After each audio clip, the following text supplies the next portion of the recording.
Good morning बच्चों। आज हमें सैलरी का चैप्टर स्टार्ट करना है। जैसा कि आप जानते हैं कि इनकम टैक्स में कई हेड्स हैं। अगर आप कोई हाउस प्रॉपर्टी आपके पास है या आप उसे किराए पर देते हो तो उससे आने वाली इनकम टैक्स होती है, चार्ज होती है under the head house property. अगर आपका कोई बिजनेस या प्रोफेशन है तो उससे आने वाली इनकम चार्ज होती है पीजीबीपी हेड में, प्रॉफिट्स और gains of business and profession head में। अगर आप कोई कैपिटल एसेट ट्रांसफर करते हो उससे आने वाली इनकम टैक्स होती है कैपिटल गेन्स हेड में।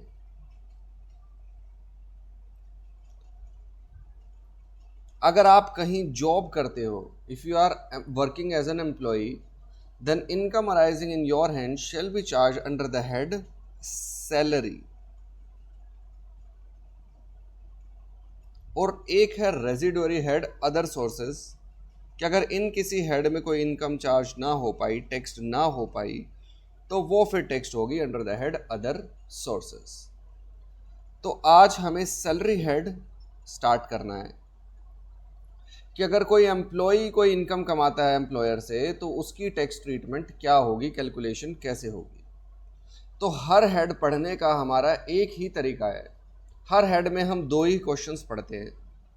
क्वेश्चन नंबर 1 कि how to determine which income shall be taxed under this particular head, और क्वेश्चन नंबर 2 मेथड ऑफ या mechanism of computation of income under salary head. यही दो question हमें इस चैप्टर में भी पढ़ने हैं। तो चैप्टर का नाम है आपका income under the head salary. दो ही टॉपिक पढ़ने। Topic number 1 which incomes are taxable under the head salary, ये जानेंगे। हालांकि इसका आंसर काफ़ी सिंपल है कि एम्प्लॉयर से जो सैलरी की इनकम मिलती है वही टैक्स होती है अंडर द हेड सैलरी।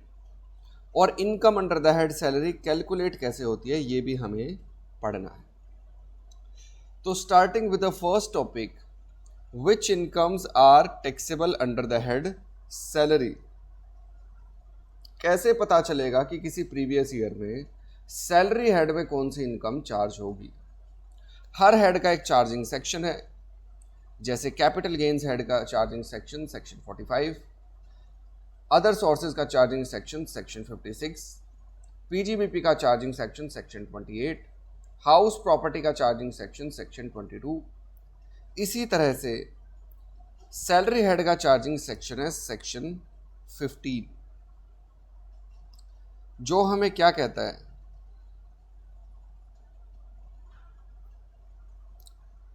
कि एम्प्लॉयर से एम्प्लॉई को जो भी इनकम मिलेगी, जो उसने काम किया है इस वजह से जो इनकम मिलेगी वो सैलरी हेड में चार्ज होगी। तो अगर एम्प्लॉयर एम्प्लॉई को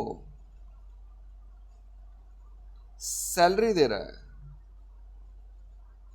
या उसे रेम्यूनरेशन कहूं, वेजेस कहूं, कुछ भी कहूं, तो ये इनकम एम्प्लॉई के हाथ में सैलरी हेड में चार्ज होगी। ये कहता है सेक्शन 15। यानी कहने का मतलब क्या है कि एम्प्लॉयर एम्प्लॉई रिलेशनशिप की वजह से अगर कुछ इनकम अराइज हो रही है तो वो फिर सैलरी हेड में चार्ज होती है। अब ऐसा नहीं है कि एम्प्लॉयर एम्प्लॉई को कुछ भी दे तो वो सैलरी हेड में ही चार्ज होगी, ऐसा नहीं है। एम्प्लॉयर एम्प्लॉई रिलेशनशिप की वजह से कोई इनकम अराइज होती है तो वो सैलरी हेड में चार्ज होगी। अब कभी कभार ऐसा हो सकता है कि आपको लगेगा कि जो इनकम रिसीवर है वो एम्प्लॉई है, लेकिन वो एम्प्लॉई होगा नहीं, और एम्प्लॉई नहीं होगा तो सैलरी हेड में वो इनकम नहीं टैक्स्ड होगी। फॉर एग्जाम्पल बात करते हैं, कोई कंपनी किसी इंडिपेंडेंट डायरेक्टर को या नॉन एग्जीक्यूटिव डायरेक्टर को सैलरी दे रही है या रेम्यूनरेशन दे रही है, आपको ये रट्टा नहीं बनाना कि सैलरी नाम की इनकम आए तो सैलरी हेड में, या रेम्यूनरेशन नाम की इनकम आए तो सैलरी हेड में। ऐसा रट्टा नहीं बनाना। सैलरी या रेम्यूनरेशन मिले, एम्प्लॉयर एम्प्लॉय रिलेशनशिप था पेयर और रिसीवर के बीच, तो सैलरी हेड में चार्ज होगी। अब यहां पर कंपनी और इंडिपेंडेंट डायरेक्टर्स या नॉन एग्जीक्यूटिव डायरेक्टर्स के बीच में एम्प्लॉयर एम्प्लॉय रिलेशनशिप नहीं होता। ये तो प्रिंसिपल टू प्रिंसिपल सर्विसेज देता है। इंडिपेंडेंट डायरेक्टर या नॉन एग्जीक्यूटिव डायरेक्टर कंपनी के हिसाब से काम नहीं करता कि कंपनी कहेगी ऐसे करो तो ऐसे करना है, company method of doing work बताए तो उसी तरीके से काम करना है। तो इंडिपेंडेंट डायरेक्टर या नॉन एग्जीक्यूटिव डायरेक्टर कंपनी के एम्प्लॉयज नहीं होते, उस मैनर में वो काम नहीं करते। तो since there is no employer employee relationship between this company and these directors, hence income arising in the hands of independent director and non-executive director from this company shall not be charged under the head salary। तो सिर्फ salary या remuneration मिलना ही ये decide नहीं करेगा कि कौन से हेड में जाएगी, ये भी देख लेना कि पेयर और रिसिपिएंट के बीच में एम्प्लॉयर एम्प्लॉय रिलेशनशिप होना जरूरी है। और एग्जाम्पल देखो, तो ऐसे केस में सैलरी हेड में इनकम नहीं आएगी तो कौन से हेड में आएगी? इनका प्रोफेशन है तो पीजीबीपी हेड में आ जाएगी, अगर ऐसा कोई प्रोफेशन नहीं है तो फिर अदर सोर्सेज में आ जाएगी। और एग्जांपल लेते हैं, कोई पार्टनरशिप फर्म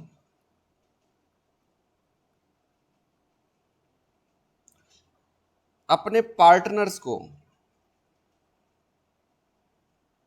काम कर रहे हैं पार्टनर्स, इस वजह से पार्टनरशिप फर्म रेम्यूनरेशन दे रही है। बताओ पार्टनर्स के हाथ में वो इनकम कौन से हेड में चार्ज होगी?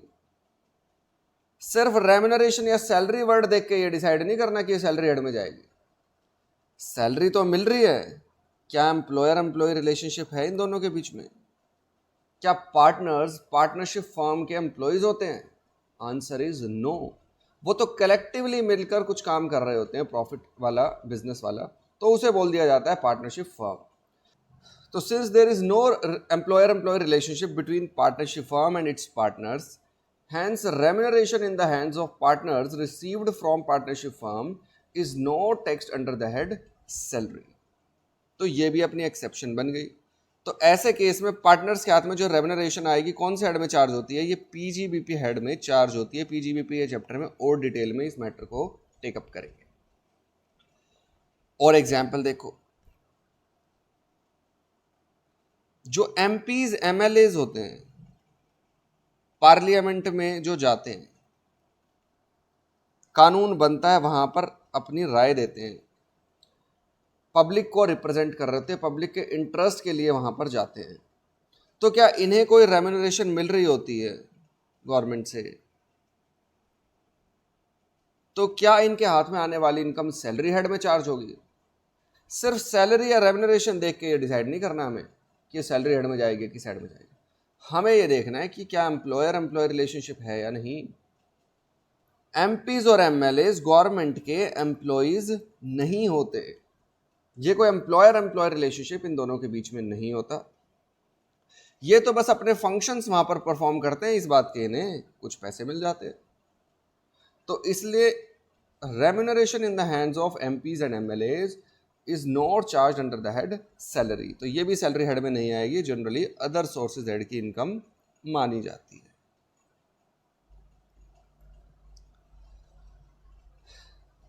तो सारी चर्चा का क्रक्स आपको दूं तो क्रक्स ये है कि एम्प्लॉयर एम्प्लॉय रिलेशनशिप है, इस वजह से पैसे मिल रहे हैं, रुपीज मिल रहा है, मनी मिल रहा है, कंसिडरेशन मिल रही है, तो वो इनकम जाएगी सैलरी हेड में।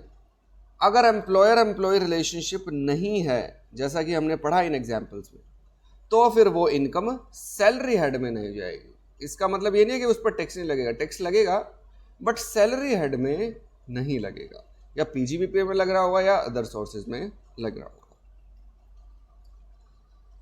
पढ़ते हैं सब बातें कैसे लिखी, फटाफट रीडिंग लेते हैं एक बार। सेक्शन 15 क्वेश्चन है, which incomes are taxable under the head salaries? An income is taxable under the head salary only if there is employer employee relationship between payer and receiver. Employer employee वाला relationship होना चाहिए, तभी उससे आने वाली income को क्या कहेंगे, सैलरी हेड की इनकम हेड में चार्ज होनी चाहिए। तो एम्प्लॉयर एम्प्लॉय रिलेशनशिप है या नहीं, ये कैसे पता चलेगा? ये हमें देखना पड़ेगा कि अगर एम्प्लॉयर अपनी डायरेक्शन के हिसाब से खुद काम करने का तरीका बता रहा है एम्प्लॉय को कि मेरे हिसाब से तुझे काम करना है, तो उसे बोला जाता है कि ये एम्प्लॉयर एम्प्लॉय रिलेशनशिप है। और अगर एम्प्लॉय अपनी मर्जी से काम करेगा, अपने तौर तरीके से काम करेगा, तो उसे बोला जाता है कि प्रिंसिपल टू प्रिंसिपल सर्विसेज दे रहा है, एम्प्लॉयर एम्प्लॉय रिलेशनशिप नहीं है। पढ़ते हैं। This relation is said to exist only if there is control over the method of doing the work of other person. कि एम्प्लॉयर का काम कैसे करेगा ये भी डिसाइड एम्प्लॉयर करेगा। अगर ऐसी कंडीशंस हैं, टर्म्स हैं, तो कहा जाएगा कि एम्प्लॉयर एम्प्लॉय रिलेशनशिप है। Control is said to exist if the payer can direct the receiver what, when and how a work has to be done. कि काम कब करना है, कैसे करना है, क्या तरीका होगा, ये एम्प्लॉयर ही बताएगा, तो हम उसे एम्प्लॉयर एम्प्लॉय रिलेशनशिप बोलते हैं।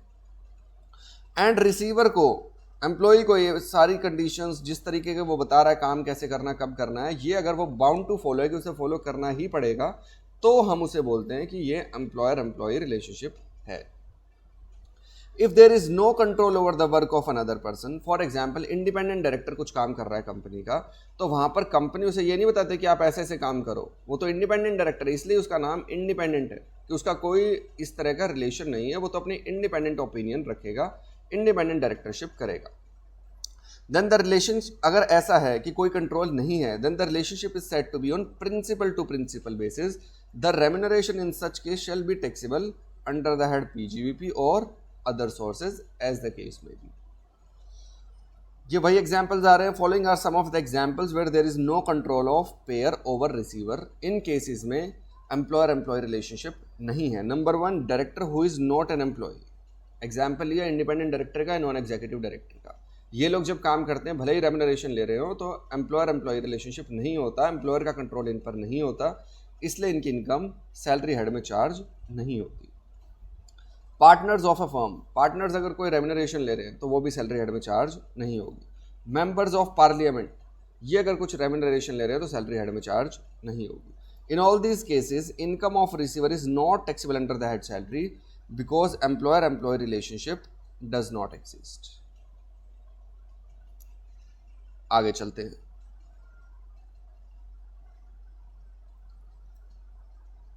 कैपिटल गेन्स चैप्टर में हमने पढ़ा था कि जिस साल में आप कैपिटल एसेट ट्रांसफर कर दोगे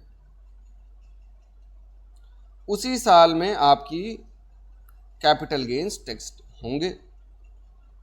जनरल रूल तो यही था, कुछ एक्सेप्शंस थी, लेकिन जनरल रूल तो यही था कि जिस साल में आप कैपिटल एसेट ट्रांसफर करोगे उसी साल की वो इनकम मानी जाएगी। हाउस प्रॉपर्टी में हमने क्या पढ़ा था कि हाउस प्रॉपर्टी की चार्जिंग कंडीशंस अगर आप सेटिस्फाई कर दोगे तो उसी साल की वो इनकम मानी जाएगी। रेंट भले ही रिसीव्ड ना हुआ हो, रिसीवेबल भी हो, तो भी वो जीएबी में आ जाता है। तो कह सकते हैं हाउस प्रॉपर्टी में भी ड्यू बेसिस पर इनकम टैक्स हो जाती है।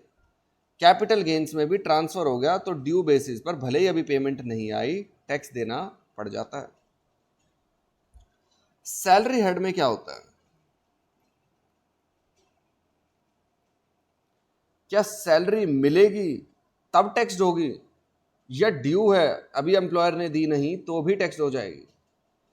तो गवर्नमेंट चालाक है। गवर्नमेंट क्या कह रही है कि due or receipt whichever is earlier, इन दोनों में से जो भी जल्दी हो जाएगा उसी साल की हम इनकम आपकी इसे मान लेंगे और इस पर टैक्स लेंगे। पढ़ते हैं ये बात कैसे लिखी है। Salary is taxed on due or receipt whichever is earlier basis. Due हो जाए या रिसीट, दोनों में से जो भी जल्दी हो जाए उसी टाइम की, उसी साल की वो इनकम मानी जाएगी। एग्जाम्पल्स देखते हैं और क्लैरिटी आएगी। Any salary pertaining to previous year 2021, साल 2021 की सैलरी थी, एम्प्लॉयर ने 2021 में ही पे कर दी, तो इसमें तो कोई कंफ्यूजन ही नहीं है कौन से साल की इनकम मानी जाएगी। Such salary is taxable in the previous year 2021। आगे चलते हैं। Any salary pertaining to previous year 21-22, थी तो साल 21-22 की, but is paid in the year 2021। लेकिन कब दे दी एम्प्लॉयर ने? साल 20-21 में ही दे दी। तो बताओ ये कौन से साल की इनकम मानी जाएगी? Such salary is tax in the previous year 2021, फिर इसी साल की इनकम मानी जाएगी। Due or receipt whichever is earlier.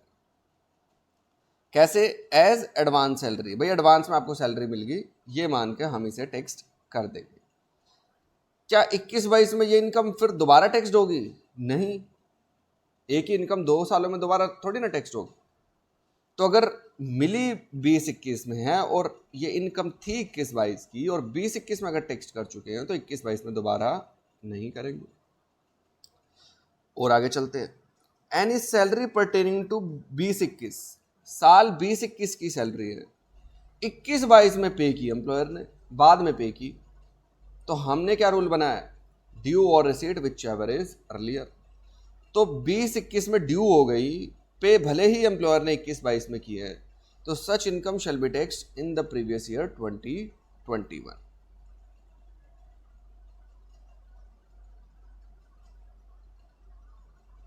आगे चलते हैं। Any arrears of salary pertaining to previous year 18-19, साल 18-19 के कोई अरियर्स थे। अरियर्स मतलब जो सैलरी बनती थी अभी दी नहीं, तो उसे बोल दिया जाता है अरियर्स।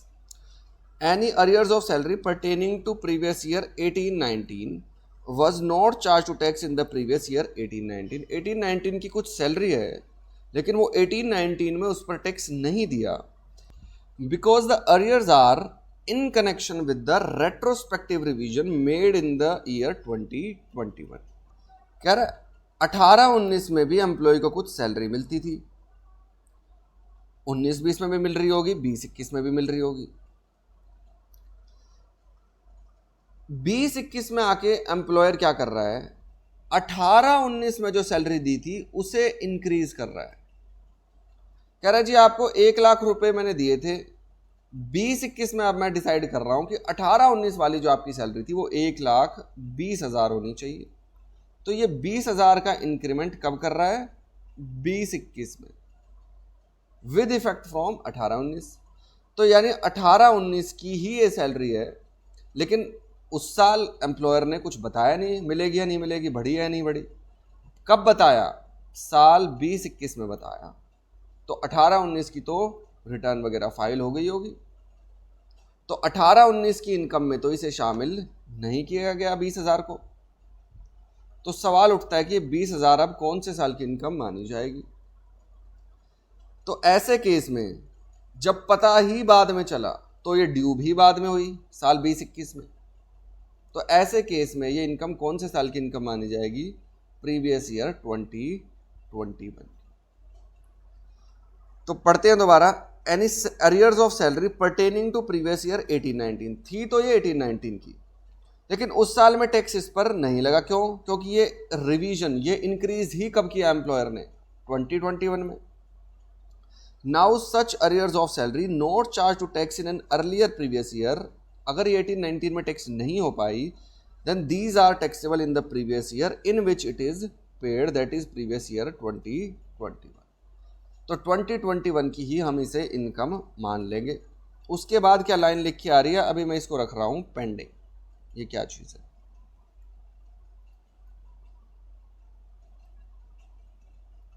चलिए,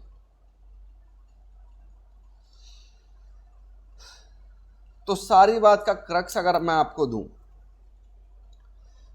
तो अगर किसी प्रीवियस ईयर में कोई सैलरी ड्यू हो जाए, या पेमेंट हो जाए, या दोनों हो जाए, तो वो उस साल की इनकम मानी जाएगी, प्रोवाइडेड वो किसी पहले साल में टैक्स्ड ना हुई हो।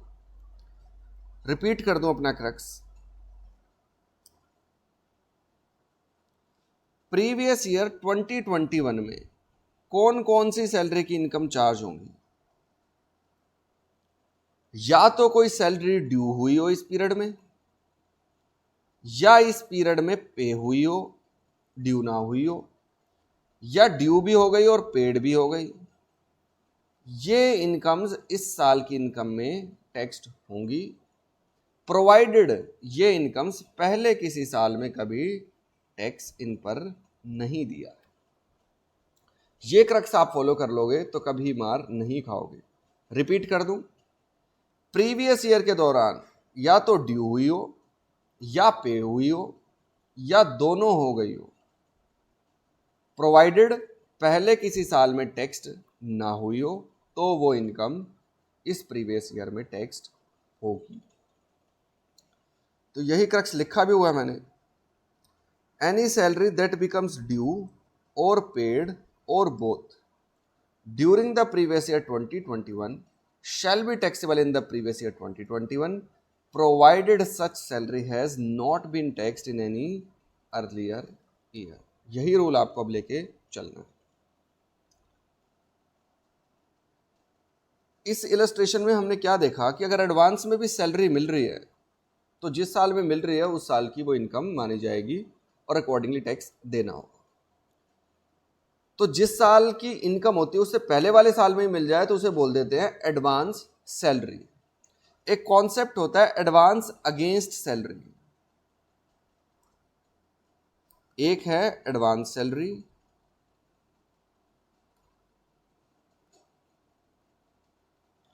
और एक है एडवांस अगेंस्ट सैलरी।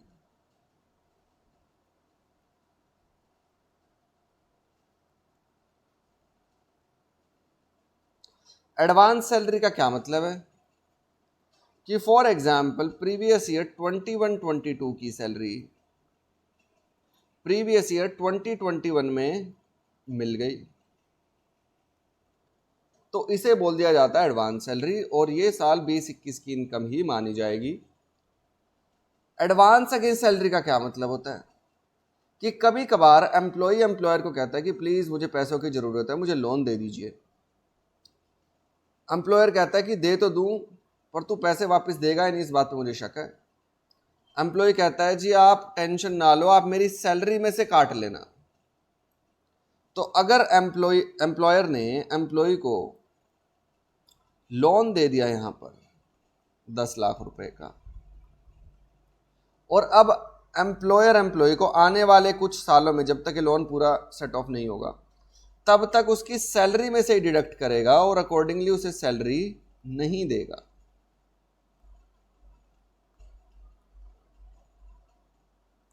तो ऐसे कॉन्सेप्ट को बोला जाता है एडवांस अगेंस्ट सैलरी। तो सवाल उठता है कि 10 लाख रुपए का जो एडवांस मिला एम्प्लॉय को एम्प्लॉयर से, क्या ये उसकी इनकम मानी जाएगी? Answer is no. लोन मिलना कब से इनकम होने लग गया? याद करो फर्स्ट क्लास क्या बताया था कि सबसे पहले इनकम टैक्स लगाने से पहले यह चेक कर लेना कि वो इनकम भी हो, एग्जेम्प्ट ना हो, स्कोप ऑफ टोटल इनकम में भी आती हो। तो लोन मिलना कब से इनकम हो गया? तो 10 लाख रुपए का लोन मिल रहा है अगेंस्ट सैलरी, तो सैलरी अलग चीज है, लोन अलग चीज है। लोन के पैसे अब आ रहे हैं तो इसे हम इनकम नहीं मानेंगे। हाँ, जब जब इस लोन से सैलरी सेट ऑफ होगी, सैलरी कम हो जाएगी, नहीं मिलेगी, तो वो उस साल की सैलरी इनकम मानी जाएगी। तो पढ़ते हैं ये बात कैसे लिखी है। एडवांस सैलरी का हमें पता है कि एडवांस सैलरी जब भी मिलती है उस साल की इनकम मान ली जाती है। स्टार मार्क करके क्या लिखा है? Advance salary is different from advance against salary. Advance salary means a salary is received before it has become due.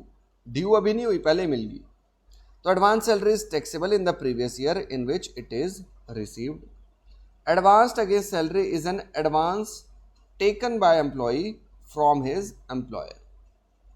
This advance is generally settled with his salary over the specified time period. It cannot be taxed as salary. ये loan देना या advance देना ये income नहीं होती। तो question में इसलिए ध्यान दे लेना, कहीं लिखा हो एडवांस सैलरी तो वो टैक्स्ड होगी, प्रीवियस ईयर 2021 की इनकम में जोड़ देना। कहीं लिखा हो एडवांस अगेंस्ट सैलरी तो उसका कुछ नहीं करना, वो लोन लिया, इनकम नहीं है। चलिए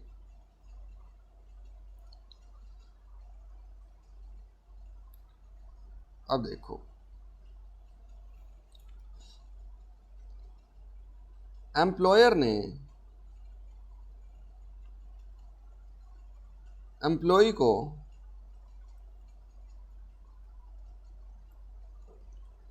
10 लाख रुपए सैलरी दी, बेसिक सैलरी दी 10 लाख रुपए। तो एम्प्लॉय की सैलरी हेड में आ रही होगी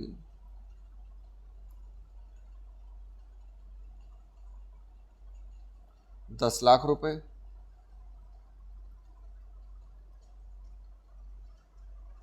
तो इस पर टैक्स कितना निकल के आएगा, सेस वेस सब जोड़ दूं तो रफली मान के चलें तो 1,17,000 रुपए इसका टैक्स आ जाएगा। अब एम्प्लॉय को ये सैलरी 10 लाख रुपए जो इसने कमाए हैं, ये सोच रहा है कि मुझे 10 लाख रुपए दान में देने हैं, किसी चैरिटेबल ट्रस्ट को एम्प्लॉय दान देना चाहता है।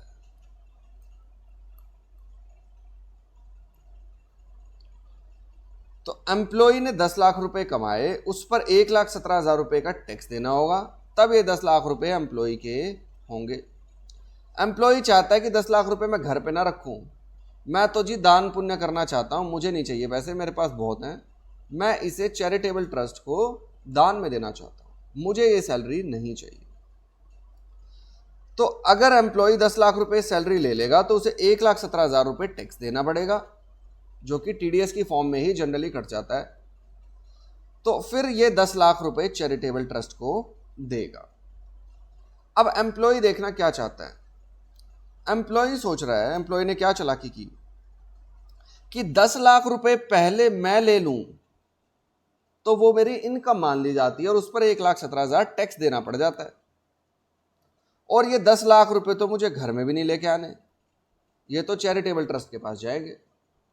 एम्प्लॉय ने एम्प्लॉयर को कहा कि भाई सुन, 10 लाख रुपए मुझे मत दियो, मुझे देगा तो पहले मुझे टैक्स देना पड़ेगा उस पर, फिर मैं ये आगे चैरिटेबल ट्रस्ट को दूंगा। एक काम करना, तू मुझे सैलरी दे ही मत, तू डायरेक्टली चैरिटेबल ट्रस्ट को 10 लाख रुपए दे दे मेरे बिहाफ पे, मुझे चाहिए ही नहीं। ऐसा करने से मेरी सैलरी इनकम तो आई नहीं, मुझे तो सैलरी मिली ही नहीं, और अकॉर्डिंगली मुझे ये 1,17,000 रुपए का टैक्स नहीं देना पड़ेगा। लॉ का इस पर क्या कहना है? इनकम टैक्स लॉ कहता है कि अगर आप अपनी मर्जी से एम्प्लॉयर को डायरेक्ट करोगे कि भाई मैंने अपनी सैलरी वेव कर दी, छोड़ दी, और ये सैलरी इसको मिल जाए, तो this is nothing but application of your earned income, कि आपने जो इनकम कमाई है आप उसको खर्च कर रहे हो, चाहे एम्प्लॉयर डायरेक्ट भेजे या आपको दे फिर आप आगे खर्च करो। तो अगर आप वेव ऑफ करते हो सैलरी किसी दूसरे पर्सन के लिए, तो भी क्या माना जाएगा कि आपने पहले कमाई है, this is your income, you need to pay tax on this income, and after that you are using your income for certain application. तो इसलिए कभी सैलरी वेव की जाए तो भी वो इनकम एम्प्लॉय की मानी जाएगी, उस पर टैक्स देना पड़ेगा। अब आप कहोगे सर इसमें उसके पास असलियत में पैसे तो आ नहीं रहे। हाँ, नहीं आ रहे तो वो तो अपनी मर्जी से खर्च कर रहा है ना। यूं तो अगर वो 10 लाख रुपए पहले खुद ले और सारे के सारे चैरिटेबल ट्रस्ट को दे दे, तब कौन सा उसके पास पैसे बचेंगे। तो इसलिए चाहे आप डायरेक्टली एम्प्लॉयर दे दे या आप लेकर फिर आगे दान करो, इससे हमें कोई लेना देना नहीं है। आप अपनी सैलरी, कमाई हुई सैलरी खर्च कर रहे हो, अप्लाई कर रहे हो, हम तो आपकी इनकम 10 लाख माने।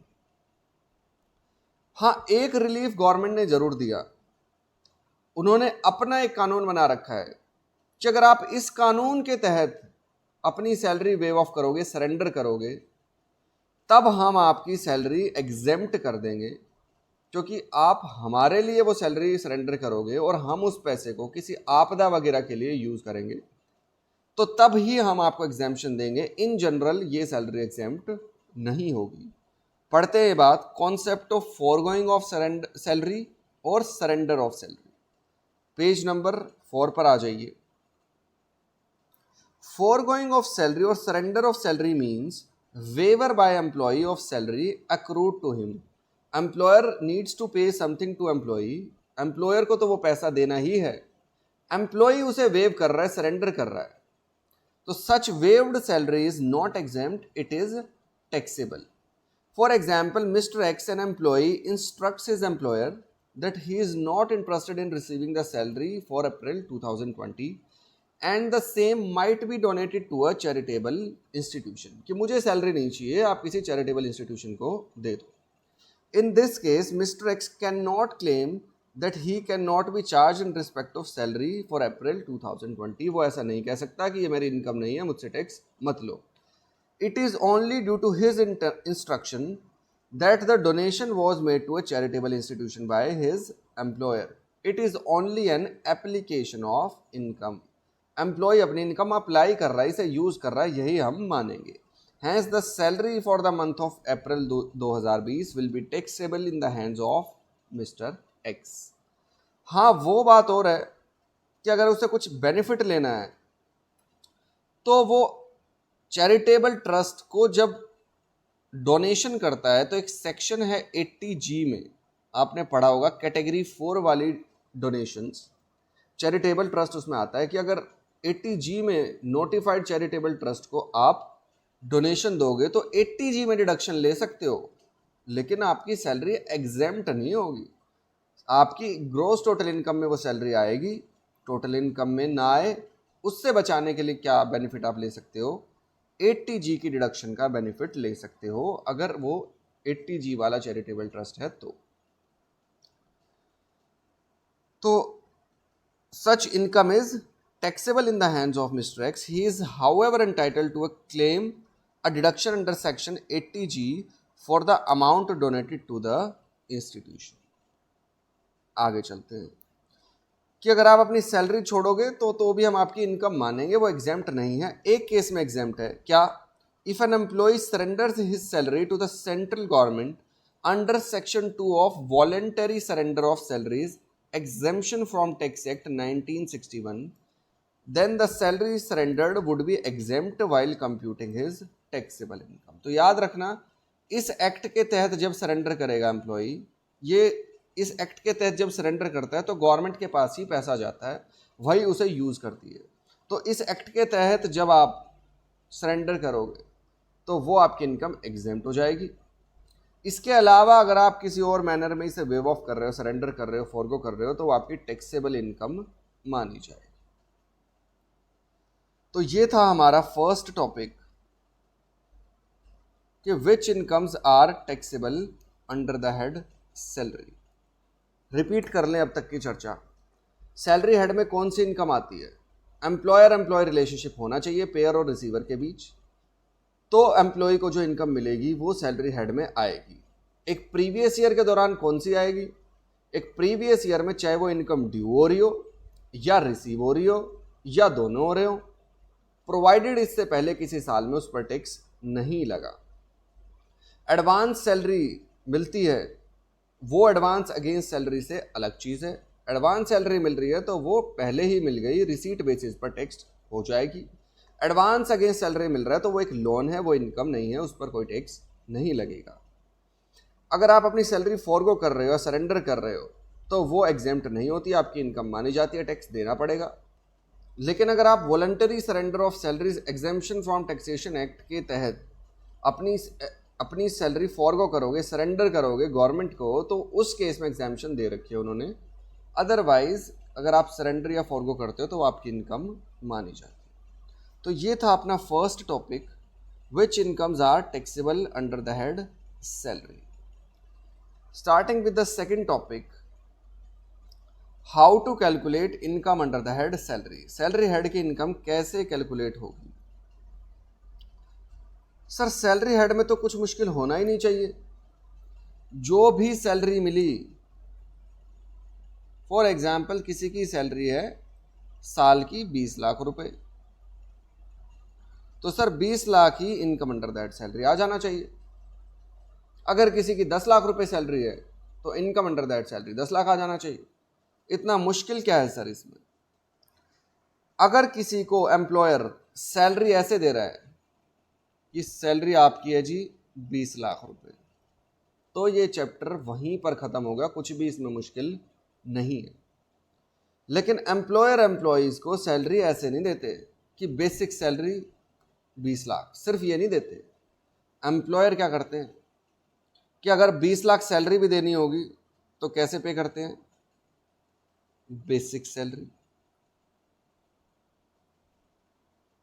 डियरनेस अलाउंस,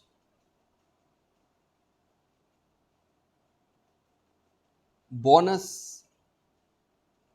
कमीशन,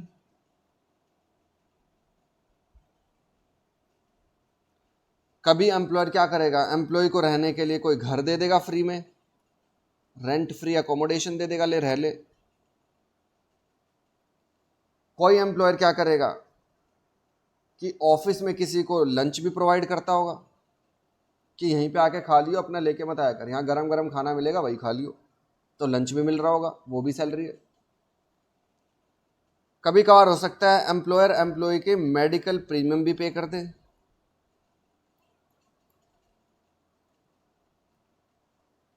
तो वो सैलरी मानी जाएगी या नहीं मानी जाएगी? हो सकता है एम्प्लॉयर ने एम्प्लॉय को कोई कार दे दी हो कि भाई इसमें आया कर, तू बड़ा एम्प्लॉय है, कार में आया कर, तो क्या वो सैलरी मानी जाएगी या नहीं? हो सकता है एम्प्लॉयर बाहर घूमने के लिए लीव ट्रैवल अलाउंस दे दे कि जा छुट्टी पे जा, थोड़े दिन घूम के आ, मस्ती करके फिर काम पे आई हो, तो क्या वो सैलरी मानी जाएगी या नहीं? तो अगर एम्प्लॉय सिर्फ बेसिक सैलरी रिसीव कर रहा हो एम्प्लॉयर से, तो इस चैप्टर की कोई औकात नहीं है। सिंपल सी चीज आ जाएगी, इनकम अंडर दैट सैलरी में 20 लाख रुपए, subject to deduction under section 16, 50,000 की वो जो सभी को मिलती है। लेकिन एम्प्लॉयर्स प्रैक्टिकली सिर्फ बेसिक सैलरी नहीं देते।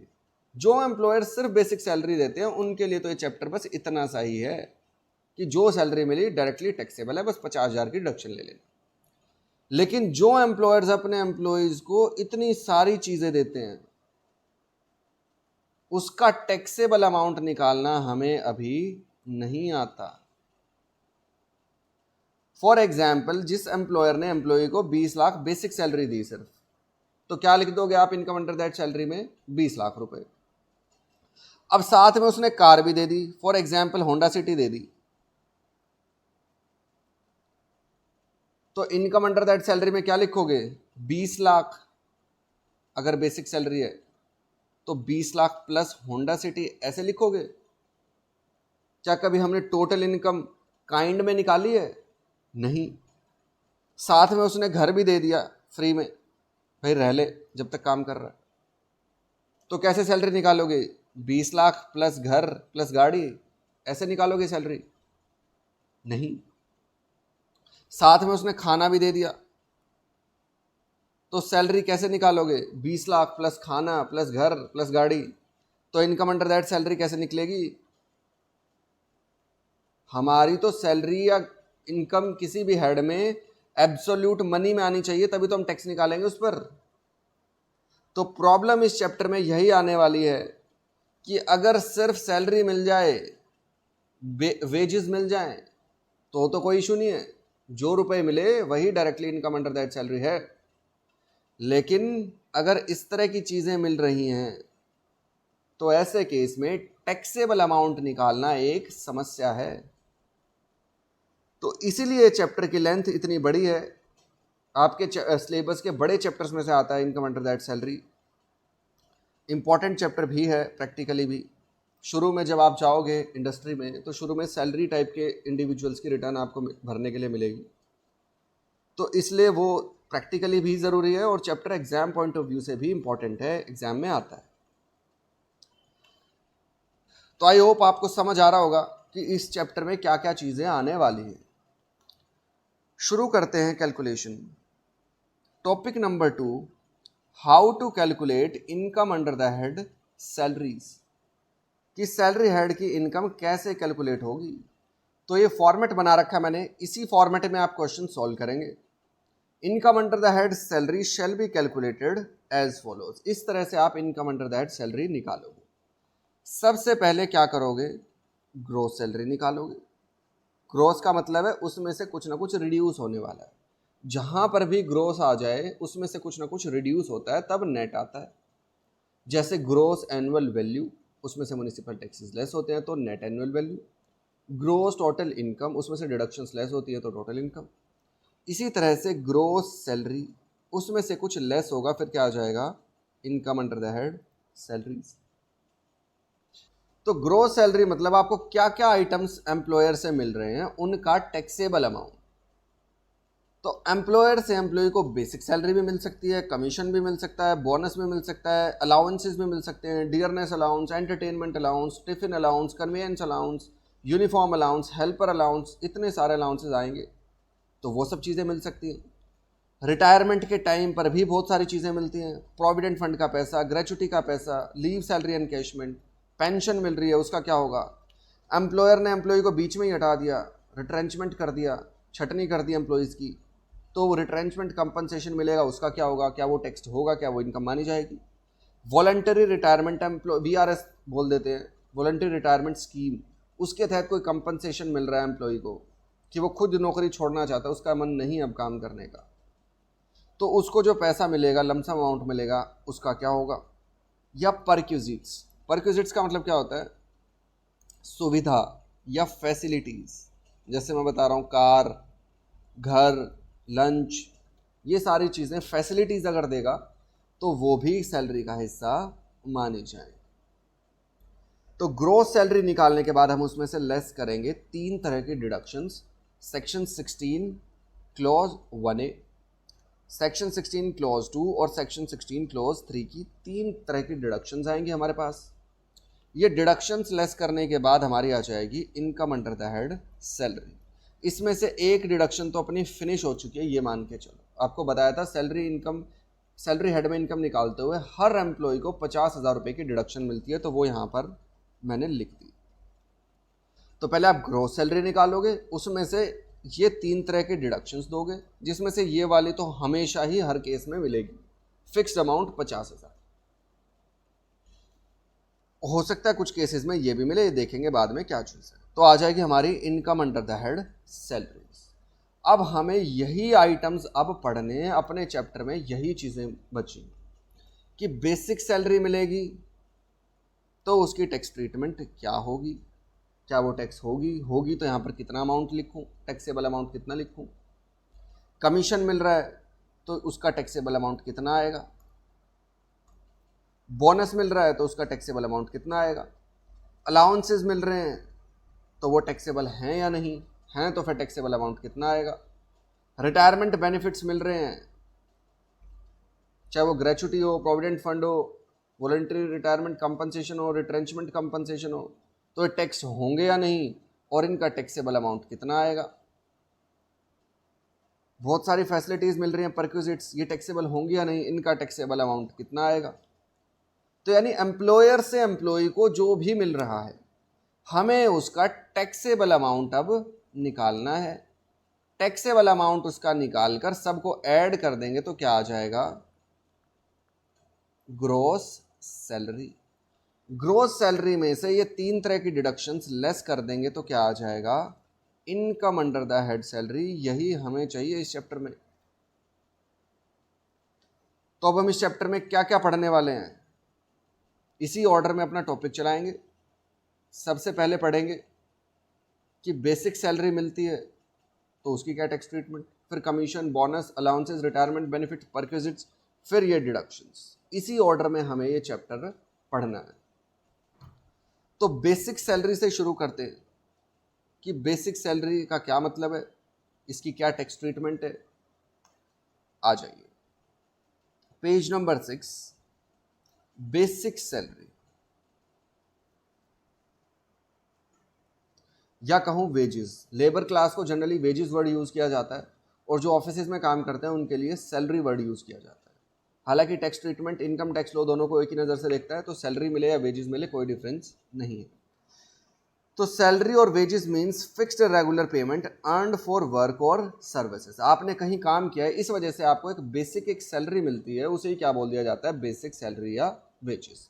तो वर्ड्स वेजेस या सैलरीज या basic salary all mean same, इनमें से कुछ भी हो सभी डायरेक्टली टैक्सेबल होते हैं।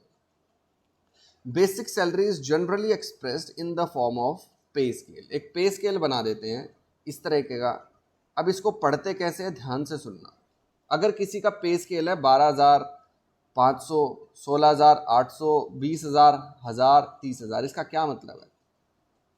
इसका मतलब है कि आपकी पहली बेसिक सैलरी 12,000 आपको मिलेगी पहले साल, फिर आपका 500 रुपये का इंक्रीमेंट लगेगा और हर साल 500 का इंक्रीमेंट लगेगा जब तक आपकी सैलरी 16,000 ना हो जाए। फिर हर साल 800 रुपये का इंक्रीमेंट लगेगा जब तक आपकी सैलरी 20,000 ना हो जाए। फिर हर साल 1,000 रुपये का इंक्रीमेंट मिलेगा जब तक आपकी सैलरी 30,000 ना हो जाए। अभी क्वेश्चंस करेंगे और क्लैरिटी आ जाएगी। तो अगर पे स्केल ये दे रखा है, then it means the first basic salary shall be 12,000 रुपये and then there shall be annual increment of rupees 500 until basic salary reaches 16,000। तो 12,000 के बाद हर साल 500 रुपये एम्प्लॉयर बढ़ाता जाएगा जब तक कि 16,000 सैलरी ना हो जाए। फिर 800 रुपये बढ़ाता जाएगा जब तक कि सैलरी 20,000 ना हो जाए। फिर 1,000 रुपये सैलरी बढ़ाता जाएगा जब तक कि 30,000 ना हो जाए। तो ये था अपना basic salary. Basic salary directly taxable होती है, जितने भी अमाउंट की बेसिक सैलरी मिल रही है उतना ही टैक्सेबल अमाउंट में आ जाएगा। तो अगर किसी की बेसिक सैलरी है साल की 50 लाख रुपए, तो मैं यहाँ पर क्या लिख दूंगा, 50 लाख रुपए। सिंपल, कुछ भी मुश्किल नहीं है बेसिक सैलरी में। तो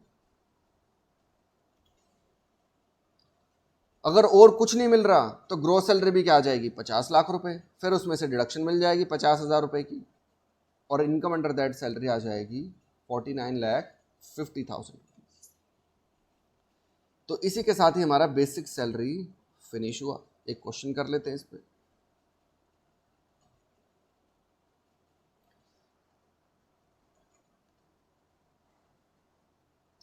mister x joins ABC limited on 1 July 2011 in the pay scale of ये।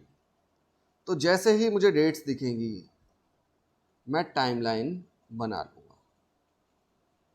1 जुलाई 2011 को, तो 2011-12 में 1 जुलाई को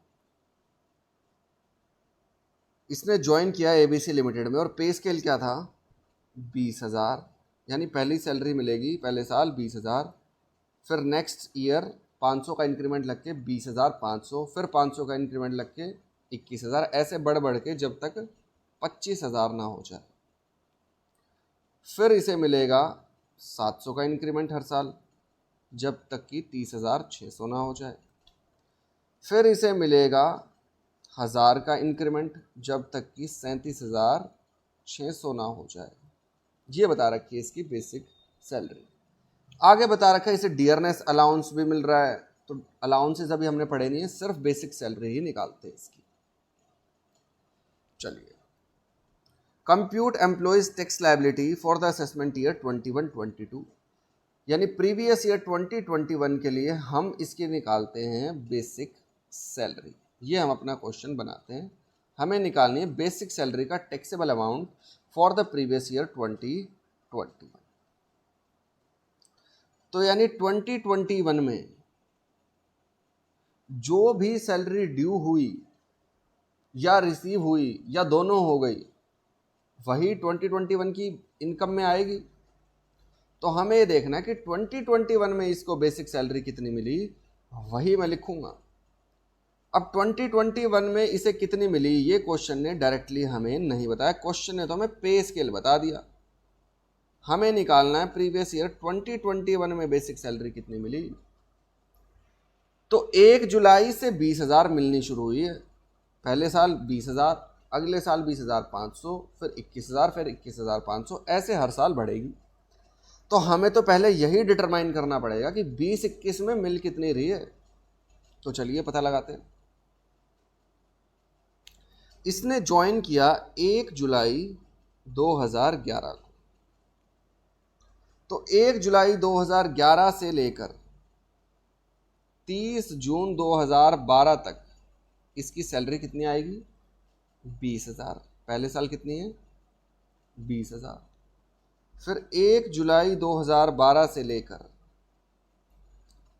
30 जून 2013 तक इसे सैलरी मिली होगी 20,500। 500 रुपये का इंक्रीमेंट हो गया। फिर 1 जुलाई 2013 से लेकर 30 जून 2014 तक सैलरी हो गई 21,000। जब तक 25,000 नहीं होगी 500 का इंक्रीमेंट करता जाऊंगा। फिर 1 जुलाई 2014 से लेकर 30 जून 2015 तक सैलरी मिली होगी 21,500। ये है पर मंथ।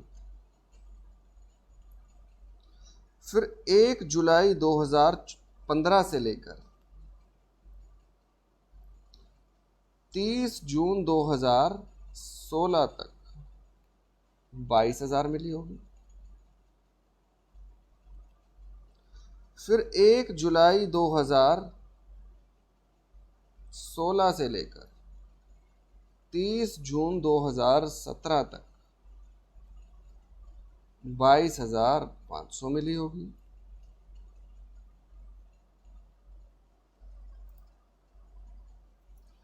फिर 1 जुलाई 2017 से लेकर 30 जून 2018 तक 23,000 मिली होगी।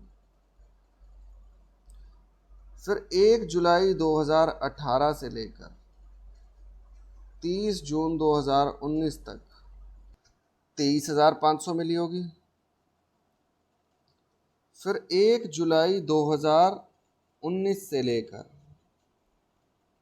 30 जून 2020 तक 24,000 मिली होगी। फिर 1 जुलाई 2020 से लेकर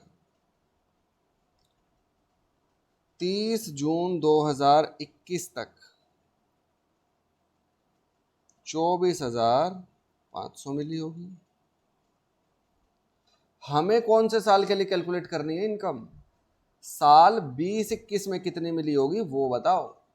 अपना प्रीवियस ईयर है 2021, तो हमें निकालनी है 2021 में कितनी मिली। 1 अप्रैल 2020 से लेकर 31 मार्च 2021 तक कितनी मिली वो बताओ। तो देखो 1 अप्रैल 2020 से लेकर 30 जून 2020 तक इसमें आ रहा होगा, तो यहां तक मिली 24,000 पर मंथ। और 30 जून 2020 के बाद यानी 1 जुलाई 2020 से लेकर 31 मार्च 2021 इस पीरियड में आ रहा होगा, तो इस पीरियड में मिलेगी 24,500 पर मंथ। कितना पीरियड आ गया? अप्रैल मई जून 3 महीने, और ये 9 महीने। निकाल दो total basic salary previous year 2021 की कितनी आ जाएगी।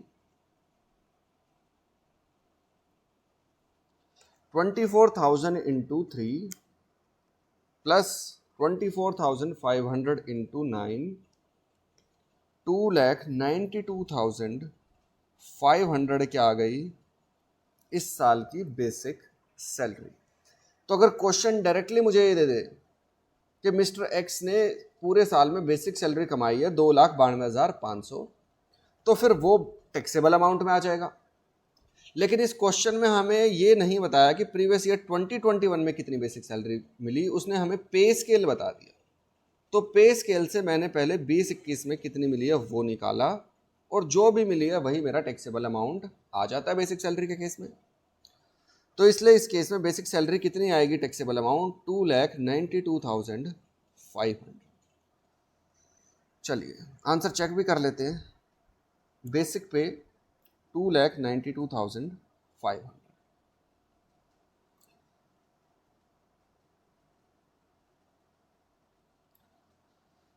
तो बेसिक सैलरी का कॉन्सेप्ट अपना फिनिश हुआ। अच्छा, एक चीज देखो, कुछ बच्चों को ये कंफ्यूजन हो सकती है कि उसने ज्वाइनिंग की थी 1 जुलाई 2011 को, सर पहला इंक्रीमेंट 1 अप्रैल 2012 को लगेगा या 1 जुलाई 2012 को जब इसका 1 साल पूरा होगा तब मिलेगा? देखो, वैसे तो कंपनी की खुद की मर्जी है कि वो क्या टर्म्स एंड कंडीशंस रखती है एम्प्लॉइज के साथ। कुछ कंपनीज में आपको हो सकता है मिले कि वो इंक्रीमेंट देते हैं विद इफेक्ट फ्रॉम 1 अप्रैल। कुछ कंपनीज में ऐसा हो सकता है आपको मिले कि वो डेट ऑफ ज्वाइनिंग पर इंक्रीमेंट देते हैं, हर एम्प्लॉय की अलग अलग। तो वैसे तो प्रैक्टिकली कैसी भी सिचुएशन आ सकती है, आप अकॉर्डिंगली निकाल लोगे, लेकिन एग्जाम में अगर ये ना बताया हो कि इंक्रीमेंट कब से हो रहा है तो आप डेट ऑफ ज्वाइनिंग से ही इंक्रीमेंट मानकर चलोगे। तो ये बात नोट्स में लिखी भी है।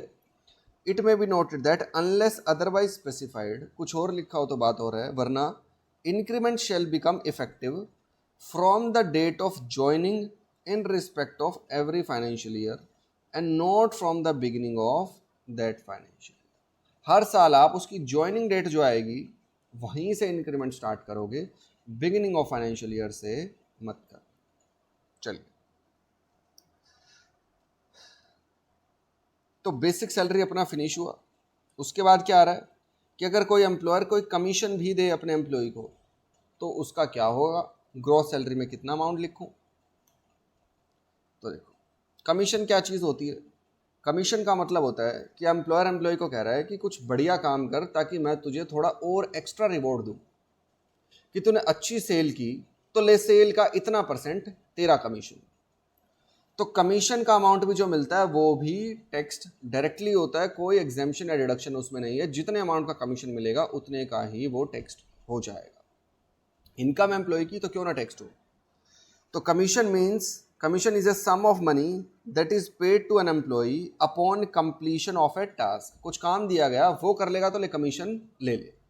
क्या काम होता है generally? Task is of selling a certain amount of goods और सर्विसेज। अगर तू इतनी गुड्स की सेल करा देगा तो उसका इतना % कमीशन तेरा। कमीशन दो तरह के हो सकते हैं। एक कमीशन बेस्ड ऑन टर्नओवर, कि सेल का इतना % एम्प्लॉय तुझे कमीशन मिल जाएगा, कि तू सेल ही बढ़ाता है, सेल्स में है तू, तो उसका इतना %, सेल का इतना % इज योर कमीशन। तो एक है कमीशन बेस्ड ऑन टर्नओवर, या दूसरा हो सकता है एनी अदर कमीशन, कोई और तरीके की कैलकुलेशन हो तो वो भी कमीशन कहलाएगा। हो सकता है एम्प्लॉयर कह दे कि तुझे हर महीने में 200 रुपये पर मंथ कमीशन दूंगा ही दूंगा, तो ये हो गया अपना एनी अदर कमीशन, या इसका एग्जाम्पल क्या हो गया, फिक्स्ड कमीशन। तो इस चैप्टर में आपको दो तरीके के कमीशन देखने को मिलेंगे। एक कमीशन बेस्ड ऑन टर्नओवर, आगे चल के पता चलेगा इसका क्या रेलिवेंस आता है। कमीशन मिले कैसा भी, उस पर टैक्स तो लगेगा ही लगेगा। जितने भी अमाउंट का कमीशन मिलेगा वही उसका टैक्सेबल अमाउंट माना जाएगा। चलिए, तो टैक्सेबिलिटी क्या आ रही है? Entire amount of commission is taxable. जितने भी अमाउंट का कमीशन मिल रहा है दैट इज डायरेक्टली टैक्सेबल। तो कमीशन भी अपना फिनिश हुआ। अभी तक क्या पड़ा है? बेसिक सैलरी मिले, जितने अमाउंट की मिले टैक्सेबल, ग्रोस सैलरी में लिख दो। कमीशन जितने अमाउंट का मिले ग्रोस सैलरी में लिख दो। उसके बाद आ रहा है बोनस।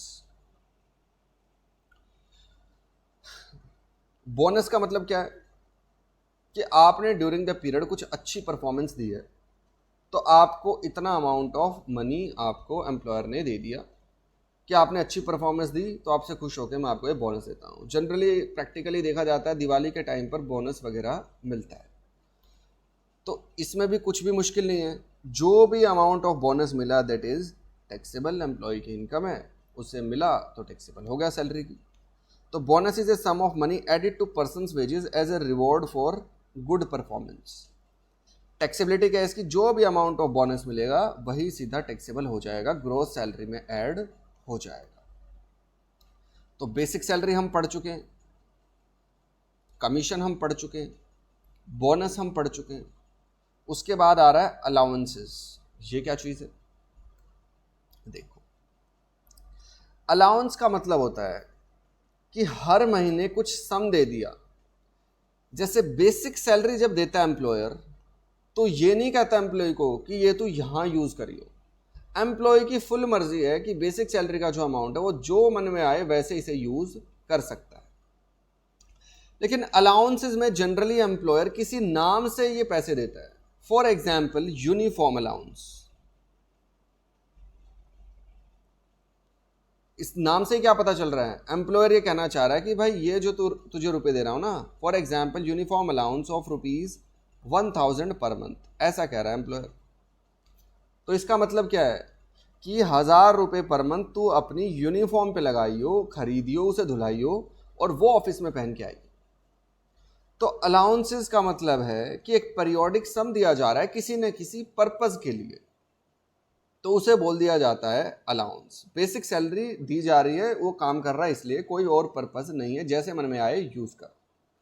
अलाउंसेस मतलब किसी न किसी चीज से एसोसिएटेड आपको अलाउंस मिलेगा, किसी न किसी काम से, कि भाई ये पैसे इस चीज के लिए दिए जा रहे हैं। तो देखिए पेज नंबर 7, अलाउंसेस। अलाउंसेस का क्या मतलब है? Allowance means a sum of money paid regularly to a person to meet needs और एक्सपेंसेस। किसी पर्टिकुलर नीड या खर्चे के लिए आपको रेगुलरली एक पेमेंट की जाए, उसे बोल दिया जाता है अलाउंस। यहां से इस चैप्टर का लेवल बढ़ना शुरू होता है। अभी तक जो आपने पढ़ा वो बिल्कुल आसान है, इस चैप्टर का 1% भी नहीं है। यहां से इस चैप्टर का लेवल बढ़ना शुरू होगा अलाउंस के टॉपिक से। चलिए, तो अलाउंस पर टैक्स लगेगा या नहीं, इसका आंसर क्या है कि लॉ ने सारे अलाउंसेस को 3 कैटेगरी में डिवाइड कर दिया। कुछ अलाउंसेस तो ऐसे होंगे जो हैं फुली एग्जेम्प्ट, कितने भी रुपए के मिले पूरी तरह से हैं एग्जेम्प्ट। एग्जाम्पल, हाई कोर्ट या सुप्रीम कोर्ट के जज को अलाउंस मिले, इनके लिए बेनिफिट दे रखा है, बहुत सारे बेनिफिट्स होते हैं हाई कोर्ट और सुप्रीम कोर्ट के जजेस को, तो उनको कोई भी अलाउंस मिले तो वो एग्जेम्प्ट है। यूनाइटेड नेशंस ऑर्गेनाइजेशन यूएनओ के एम्प्लॉयज को कोई भी अलाउंस मिले तो वो एग्जेम्प्ट है। Citizen of India who is a government employee rendering services outside India, example IFS, Indian foreign services में जो लोग काम करते हैं फॉरेन एम्बेसीज में, इंडियन एम्बेसीज में फॉरेन जाकर, तो उन्हें कोई अलाउंस दिया जा रहा है तो वो है फुली एग्जेम्प्ट। अलाउंसेस का मतलब क्या होता है, किसी न किसी पर्पस के लिए वो खर्चा दिया जा रहा है। तो वैसे तो वो इनकम दिखती है कि एम्प्लॉय को वो पैसा मिल रहा है तो उसकी इनकम होनी चाहिए, तो इन केसेस में एग्जेम्प्ट क्यों कर रखा है फिर?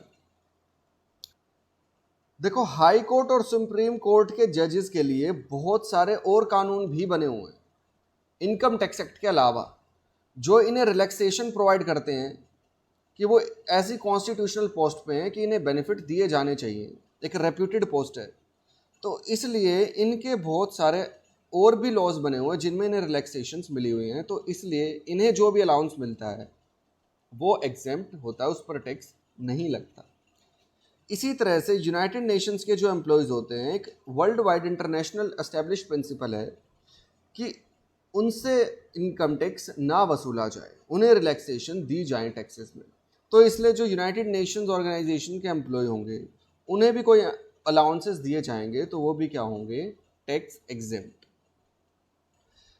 उसके अलावा अगर कोई इंडियन सिटीजन है, इंडिया के बाहर काम कर रहा है, गवर्नमेंट एम्प्लॉय है, फॉर एग्जांपल आईएफएस, इन्हें भी कोई भी अलाउंस मिले तो वो भी क्या हो जाता है, एग्जेम्प्ट अंडर सेक्शन 10 क्लॉज 7। देखेंगे इसका रीजन भी क्या है। तो अभी के लिए आप मान सकते हो कि इन लोगों को एक बेनिफिट दिया गया है कि आपको जो भी अलाउंस मिलेगा वो एग्जाम, मैं ये नहीं कह रहा इनकी सारी सैलरी एग्जेम्प्ट है, आईएफएस को बाहर बेसिक सैलरी मिल रही है, टैक्सेबल है। हाँ, जजेस वगैरह के लिए और भी बेनिफिट्स हैं दूसरे लॉज में, इतना डिटेल में जाने की ज़रूरत हमें नहीं है, लेकिन यहाँ पर मैं अलाउंसेस की बात कर रहा हूँ कि हाई कोर्ट सुप्रीम कोर्ट के जजेस को अलाउंस मिले या यूनाइटेड नेशंस ऑर्गेनाइजेशन के एम्प्लॉयज़ को अलाउंस मिले, या आईएफएस टाइप के एम्प्लॉयज़ को अलाउंसेस मिले, तो ये सारे अलाउंस, इनको कोई भी मिले अलाउंस फुली एग्जेम्प्ट है, उस पर कोई टैक्स नहीं लगेगा, इनकी ग्रॉस सैलरी में नहीं आएगा। तो कुछ तो ऐसे अलाउंसेस हैं जो पूरी तरह से एग्जेम्प्ट हो गए, जैसे हमने ये पढ़े। कुछ ऐसे अलाउंसेस हैं जो पार्टली एग्जेम्प्ट हैं, पार्टली टैक्सेबल है, यानी उनमें से कुछ हिस्सा एग्जेम्प्ट हो जाएगा, बाकी बचा हुआ टैक्सेबल हो जाएगा। और इसके अलावा कोई भी अलाउंस बच गया, रेस्ट केसेस, वो क्या है, फुली टैक्सेबल। तो अलाउंस अपने 3 तरह के निकले। कुछ पूरी तरह से एग्जेम्प्ट है, हाई कोर्ट सुप्रीम कोर्ट के जजेस को मिले, या यूनाइटेड नेशंस ऑर्गेनाइजेशन के एम्प्लॉयज़ को मिले, या इंडियन गवर्नमेंट के जो सिटीजन ऑफ इंडिया बाहर काम कर रहे हैं, सर्विसेज दे रहे हैं इंडियन एम्बेसीज में, तो उनको भी कोई अलाउंसेस मिले, तो वो भी क्या है, एक्सेप्ट। कुछ अलाउंसेस ऐसे हैं जो पार्टली टैक्सेबल है, पार्टली एग्जेम्प्ट है, पूरी तरह से एग्जेम्प्ट नहीं है। जितने रुपए का अलाउंस मिलेगा उसमें से कुछ डिडक्शन मिल जाएगी और बैलेंस अमाउंट ही टैक्सेबल होगा। इसके अलावा कोई भी अलाउंस बच गया तो वो फिर फुली टैक्सेबल होगा। जितने रुपए का अलाउंस मिला है डायरेक्टली आपकी ग्रोस सैलरी में ऐड हो जाएगा। तो सेकंड कैटेगरी क्या आ रही है, पार्टली एग्जेम्प्ट पार्टली टैक्सेबल, यानी जो अमाउंट मिल रहा होगा पूरी तरह से एग्जेम्प्ट नहीं होगा, पूरी तरह से टैक्सेबल भी नहीं होगा, उसमें से डिडक्शन ले लेना, बैलेंस अमाउंट निकल के आए तो वो टैक्सेबल होगा। अब partly exempt partly taxable allowance भी फर्दर 2 तरह के हैं, एक ऑफिशियल पर्पज अलाउंस और एक personal purpose allowance. Official purpose allowance नाम से क्या पता चल रहा है कि कुछ अलाउंस दिए जा रहे हैं, पैसे दिए जा रहे हैं, इसलिए कि एम्प्लॉई इन पैसों को ऑफिस के इस पर्टिकुलर काम के लिए यूज करियो। फॉर एग्जाम्पल यूनिफॉर्म अलाउंस, कि एम्प्लॉई इतने पैसे तुझे दे रहे हैं, ये पैसे तू खर्च करियो यूनिफॉर्म खरीदने में, उसे धुलाने में, प्रेस कराने में, और वो यूनिफॉर्म पहन कर आइयो। पर्सनल पर्पज अलाउंस क्या हो सकते हैं, for example house rent allowance, कि एम्प्लॉयर एम्प्लॉय को कह रहा है कि तू यहां पर जॉब करता है, तेरा खुद का घर नहीं है और तू हाउस रेंट पे करता है, ले इस बात के इतने रुपए ले ले, तो वो पर्सनल पर्पस के लिए जा रहा है अलाउंस, तो उसे बोल दिया गया पर्सनल पर्पस अलाउंस। अब यूनिफॉर्म अलाउंस नाम से क्या पता चल रहा है कि यूनिफॉर्म पर खर्चा कर रहा है, ऑफिशियल पर्पस पर खर्चा कर रहा है एम्प्लॉय। तो फॉर एग्जाम्पल एम्प्लॉय को हर महीने 500 रुपए पर मंथ यूनिफॉर्म अलाउंस मिलता है। अगर एम्प्लॉय सारे के सारे 500 रुपए लगा दे यूनिफॉर्म खरीदने में या उसकी मेंटेनेंस पर, तो टैक्सेबल अमाउंट 0 होना चाहिए। एम्प्लॉय ने कुछ बचाए ही नहीं, सारे उस ऑफिस के काम में लगा दिए। तो ऑफिशियल पर्पस अलाउंसेस के केस में टैक्सेबल अमाउंट कैसे निकलेगा, जो भी अमाउंट मिला उसमें से जो भी ऑफिशियल पर्पस पर लगा दिया, बैलेंस अगर कुछ बचेगा तो उसे क्या बोल दूंगा, taxable amount. For example employer देता है हर महीने 500 रुपये यूनिफॉर्म अलाउंस के नाम के, एम्प्लॉय हर महीने उस पर 400 रुपये लगा देता है, 100 रुपये जेब में रख लेता है, बचा लेता है, तो टैक्सेबल अमाउंट क्या आ जाएगा, 100 रुपये। इनकम टैक्स लॉ का कहना यह है कि 500 रुपये आपको मिले, लेकिन 400 रुपये तो उसमें से आपने एम्प्लॉयर के यहीं लगा दिए, तो ये आपकी इनकम नहीं होनी चाहिए। 400 रुपये पर आपका टैक्स नहीं लेंगे हम, आपको एक डिडक्शन दे देंगे, एग्जेम्पशन दे देंगे 400 रुपये की, जितना भी आपने अमाउंट स्पेंड किया यूनिफॉर्म पर। हाँ, फिर भी कुछ बचता है तो वो हम आपकी इनकम मानेंगे, आपसे उस पर टैक्स लेंगे। पर्सनल पर्पस अलाउंस में टैक्सेबल अमाउंट कैसे निकलेगा, जो भी आपको अमाउंट मिला उसमें से एक लिमिट हमने बता रखी है कि मैक्सिमम इतना लेस कर लो, उतना लेस कर लेना, फिर जो अमाउंट निकल के आएगा वो आपका क्या बन जाएगा, टैक्सेबल अमाउंट। रिपीट कर दूं सारी चीज़ें। अलाउंसेस का मतलब होता है कि एक पीरियोडिक हर महीने कुछ आपको अमाउंट मिलेगा किसी पर्टिकुलर खर्चे के लिए। तो अलाउंसेस की टैक्स ट्रीटमेंट क्या है, सारे अलाउंसेस को 3 कैटेगरीज में डिवाइड कर दिया। कैटेगरी नंबर 1 फुली एग्जेम्प्ट, जितना अमाउंट मिलेगा सारा का सारा टैक्सेबल हो जाएगा। Category number 2 partly exempt partly taxable, यानी जो भी अलाउंस मिलेगा उसमें से कुछ डिडक्शन आपको मिल जाएगी, फिर बैलेंस अमाउंट अगर निकल के आएगा तो उस पर आपको टैक्स देना होगा, वो आपकी ग्रॉस सैलरी में ऐड होगा। इसके अलावा कोई भी अलाउंस बच गया वो है पूरी तरह से taxable. Partly exempt partly taxable में भी दो कैटेगरीज हैं, एक ऑफिशियल पर्पस अलाउंस और एक personal purpose allowance. Official purpose allowance में टैक्सेबल अमाउंट कैसे निकलेगा, जितने भी अमाउंट का अलाउंस मिला उसमें से जितना आपने खर्चा कर दिया employee, balance amount is your taxable amount. Personal purpose allowance में टैक्सेबल अमाउंट कैसे निकलेगा, जो भी आपको अमाउंट मिला एम्प्लॉई उसमें से हर अलाउंस के लिए हमने एक लिमिट बता रखी है, उतना लेस कर लेना, बैलेंस जो बचे तो वो आपका टैक्सेबल अमाउंट आ जाएगा। और इसके अलावा कोई भी अलाउंस है वो तो फिर फुली टैक्सेबल है, जो भी आपका अमाउंट ऑफ अलाउंस मिला वही टैक्सेबल अमाउंट बन जाएगा। अब सर हमें ये बताओ कि कौन से हैं वो ऑफिशियल पर्पस अलाउंस जिनमें अगर जितना अमाउंट हमें मिला है उतना ही स्पेंड कर दें तो टैक्सेबल अमाउंट ज़ीरो हो जाएगा। सर कौन से हैं वो पर्सनल पर्पस अलाउंस जिनमें जितना अमाउंट मिलता है उसमें से एक लिमिट बता रखी है, उतना लेस करेंगे और बैलेंस अमाउंट जो आएगा वो टैक्सेबल हो जाएगा। तो पहले पढ़ते हैं ऑफिशियल पर्पस अलाउंस। कौन से हैं वो ऑफिशियल पर्पस अलाउंस जो अगर हमें मिलेंगे और उतना ही हम खर्च भी कर देंगे तो हमारी सैलरी का हिस्सा नहीं बनेंगे, उस पर हमें टैक्स नहीं देना पड़ेगा। आ जाइए पेज नंबर 8 पर। पहले पढ़ते हैं ऑफिशियल पर्पस अलाउंसेस की लिस्ट। ऑफिशियल पर्पस अलाउंस कौन से अलाउंस है, क्या फुली एग्जेम्प्ट है? नहीं। क्या फुली टैक्सेबल है? नहीं। पार्टली एग्जेम्प्ट पार्टली टैक्सेबल है। और इनका टैक्सेबल अमाउंट कैसे निकलता है, amount received minus amount spent, balance जो निकल के आएगा वो टैक्सेबल अमाउंट होता है। यही तो पढ़ा हमने। अब इसकी लिस्ट पढ़ते हैं कौन कौन से ऑफिशियल पर्पस अलाउंस है। सबसे पहला आ रहा है यूनिफॉर्म अलाउंस। इनका मीनिंग समझते हैं। टैक्स ट्रीटमेंट तो हमें पता लग गया कि एम्प्लॉय जितना खर्च करेगा उतने की डिडक्शन मिल जाएगी। सबसे पहला यूनिफॉर्म अलाउंस, नाम से ही पता चल रहा है किस लिए दिया जा रहा है कि एम्प्लॉय गंदे कपड़े पहन के ऑफिस में मत आइयो, ढंग के कपड़े खरीद ले। इसी बात के लिए तेरे को अलग से रुपए दे रहे हैं, इनको धुलवा कर और तब अच्छे से प्रेस करके आइए। तो number 1 allowance is uniform allowance. It is the allowance granted to meet the expenditure incurred on the purchase or maintenance of uniform for wear during the performance of official duties. कि uniform खरीद ले और उसकी maintenance के लिए जो भी तू खर्चा कर रहा है उसके लिए हम तुझे यूनिफॉर्म अलाउंस दे रहे हैं। उसके बाद आ रहा है कन्वेयंस अलाउंस। हल्का हल्का तो आपको नाम से ही पता चल जाएगा। कन्वेयंस मतलब इधर उधर कहीं जा रहा है, इस वजह से उसका खर्चा हो रहा है। तो it is the allowance granted to meet the expense incurred on conveyance in the performance of official duties. For example, CA office में कोई एम्प्लॉई है सीए, उसको बोला कि आज आपको दिल्ली से गुड़गांव जाना है ऑडिट पर। तो दिल्ली से गुड़गांव वो कैब करके गया और उसका खर्चा आया 1000 रुपये।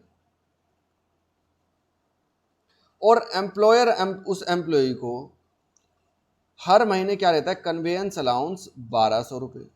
तो उसका खर्चा कितना आया, 1000 रुपये, उसे मिला कितना, 1200। तो टैक्सेबल अमाउंट कैसे निकलेगा उस एम्प्लॉय के हाथ में, amount received 1200 less amount spent 1000 रुपये, 200 रुपये टैक्सेबल अमाउंट आ जाएगा। आगे चलते हैं। Helper allowance.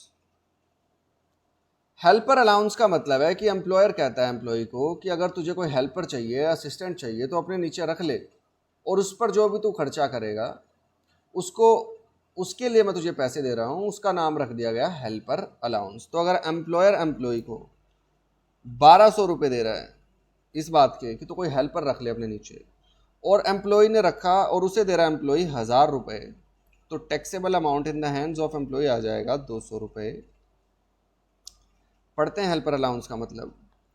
It is the allowance granted to meet the expenditure incurred on helper engaged for official duties, personal घर का नौकर रखे उसके लिए नहीं है ये, ऑफिशियल के काम ऑफिशियल पर्पस के लिए ही उसने कोई हेल्पर रखा है, तब ये डिडक्शन मिलेगी अलाउंस में से। चलिए, उसके बाद आ रहा है एकेडमिक अलाउंस। एकेडमिक अलाउंस क्या होता है कि जो कॉलेज और रिसर्च इंस्टीट्यूशन होते हैं वहाँ पर जो एम्प्लॉयज़ होते हैं उन्हें बोला जाता है कि आप खुद थोड़ी नॉलेज लेकर आओ और स्टडी करके आओ, स्टडी पर जो आपका खर्चा आएगा उसके लिए हम आपको दे रहे हैं एकेडमिक अलाउंस। तो it is the allowance granted for encouraging the academic research and training pursuits in educational and research institutions.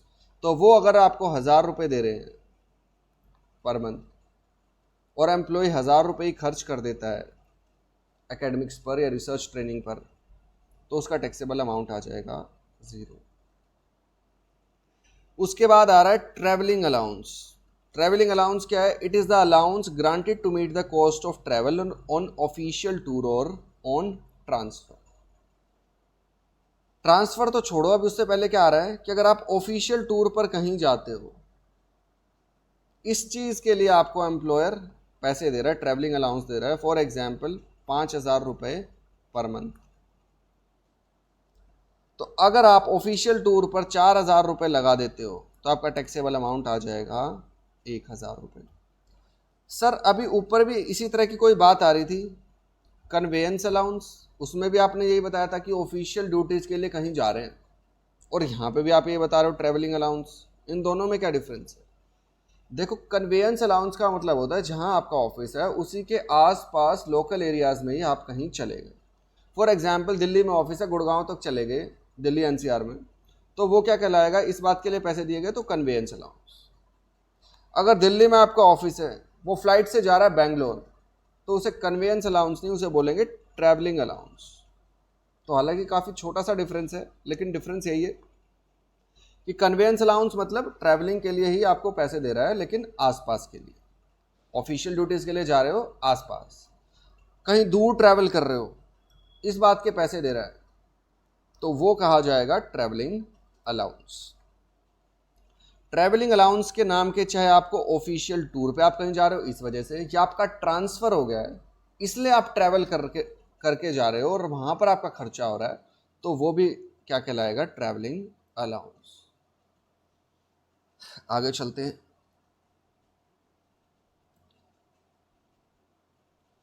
अब एम्प्लॉयर कभी कभार एम्प्लॉय को डेली अलाउंस भी दे देता है कि अगर तू कहीं ऑडिट पे जा रहा है, किसी काम के लिए जा रहा है, तो सिर्फ तेरा ट्रैवलिंग का खर्चा नहीं होगा, दिन में खाने पीने के भी तेरे खर्चे हो सकते हैं, तो उसके लिए भी कुछ पैसा एम्प्लॉय देता है, उसको बोला जाता है डेली अलाउंस।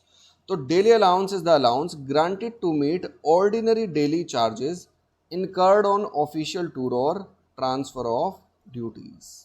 तो ऑफिशियल टूर पे जब वो जा रहा है उस टाइम पर जो अपने इस तरह के खर्चे करेगा, तो उसे बोल दिया गया डेली अलाउंस। ये अलाउंस के नाम आपको याद ही करने पड़ेंगे, क्योंकि एग्जाम में अगर आ गया कि employee is getting following items from his employer, उसमें डाल दिया बेसिक सैलरी 50,000 रुपये पर मंथ, कन्वेयंस अलाउंस 5,000 रुपये पर मंथ। अगर आपको याद ही नहीं होगा कि कन्वेयंस अलाउंस ऑफिशियल पर्पज़ वाला अलाउंस है, तो आपको पता ही नहीं चलेगा कि टैक्सेबल अमाउंट निकालते हुए जितना एम्प्लॉय ने लगा दिया उतना लेस करना है। तो इसलिए ये 6 अलाउंस तो आपको रटने ही पड़ेंगे। मुझे याद है जिस टाइम मैं सीए एंटर कर रहा था, तो मेरे फ्रेंड ने इसका एक कोड बना रखा था, वो मैं आपसे शेयर कर सकता हूँ। ये कोड मेरा नहीं है, मेरे फ्रेंड का है। क्या कोड बनाया था उसने? उसने कोड बनाया था यू चैट डेली। आप रोज बातें करते हो, यू चैट डेली। यू से यूनिफॉर्म अलाउंस, सी से कन्वेयंस अलाउंस, एच से हेल्पर अलाउंस, ए से एकेडमिक अलाउंस, टी से ट्रैवलिंग अलाउंस और डेली से daily allowance. You chat daily, ये कोड आप याद रख सकते हो, लिख सकते हो, आपको याद करने में थोड़ी सी मदद मिल जाएगी। तो इसी के साथ ही हमारी ऑफिशियल पर्पस अलाउंस की लिस्ट फिनिश हुई। ऑफिशियल पर्पस अलाउंस का टैक्सेबल अमाउंट कैसे निकलेगा? भाई जो भी अमाउंट मिला उसमें से जितना एम्प्लॉय ने खर्च कर दिया, बैलेंस अमाउंट जो निकल के आएगा दैट इज टैक्सेबल अमाउंट। अब एक चीज यहां पर ध्यान देने की है, कई बार क्वेश्चन हमें ये नहीं बताएगा कि एम्प्लॉय ने कितना खर्च किया, साइलेंट हो जाएगा। तो ऐसे केस में क्या मानोगे कि एम्प्लॉय ने कुछ खर्च नहीं किया या सारा खर्च कर दिया? तो ऐसे केस में अपना इंस्टीट्यूट जो एजम्पशन लेके चलता है वो ये है कि अगर क्वेश्चन ये नहीं बता रहा कि कितना खर्च कर दिया तो आप मान के चलोगे कि सारा का सारा खर्च कर दिया। लिखी हुई है ये बात पेज नंबर 9 पर। In case of official purpose allowances, if question is silent regarding amount of expenditure incurred for official purpose, then assume that the entire amount is spent for official purpose। जिनके notes में यहाँ पर और आ रहा है लिख लो F4 है यहाँ पर, incurred for official purpose। तो क्या लिखा है कि अगर क्वेश्चन साइलेंट हो जाए ऑफिशियल पर्पस अलाउंसेस के केस में, ये ना बताए कि कितना खर्चा किया एम्प्लॉय ने, तो आप मान के चलोगे कि जो भी मिला है सारा का सारा ऑफिशियल पर्पस के लिए खर्च कर दिया है। चलिए वापस चलते हैं। ऑफिशियल पर्पस की लिस्ट हम, अलाउंसेस की लिस्ट हम पढ़ चुके हैं। उसके बाद पढ़ते हैं पर्सनल पर्पस अलाउंसेस की लिस्ट। पर्सनल पर्पस अलाउंसेस का टैक्सेबल अमाउंट कैसे निकलता है? जो भी अमाउंट मिला वो उसमें से लेस कर देंगे लिमिट स्पेसिफाइड कि इतने तक एग्जेम्प्ट है, इसके ऊपर जो भी मिलेगा वो सारा है टैक्सेबल। कहने का मतलब ऑफिशियल पर्पस अलाउंसेस के लिए बेनिफिट ज़्यादा अच्छा है कि जितना आप स्पेंड करोगे उतने का उतना आपका सारा एग्जेम्प्ट हो सकता है अगर आप सारा स्पेंड कर दो तो।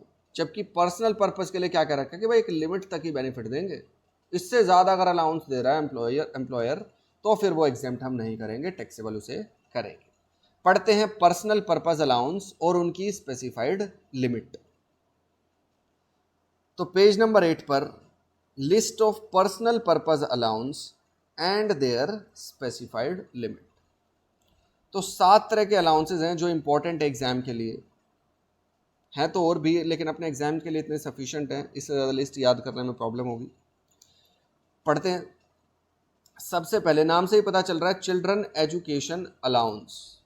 एम्प्लॉयर एम्प्लॉय को पैसे दे रहा है कि जा अपने बच्चों को पढ़ा ले, इस चीज़ के लिए तुझे रुपए दे रहा हूँ।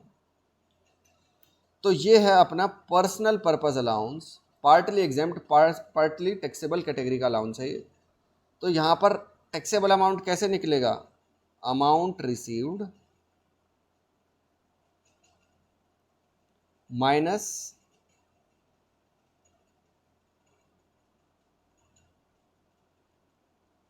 Limit specified. तो लिमिट भी याद करनी पड़ेगी इस केस में हमें कि किसकी क्या लिमिट है।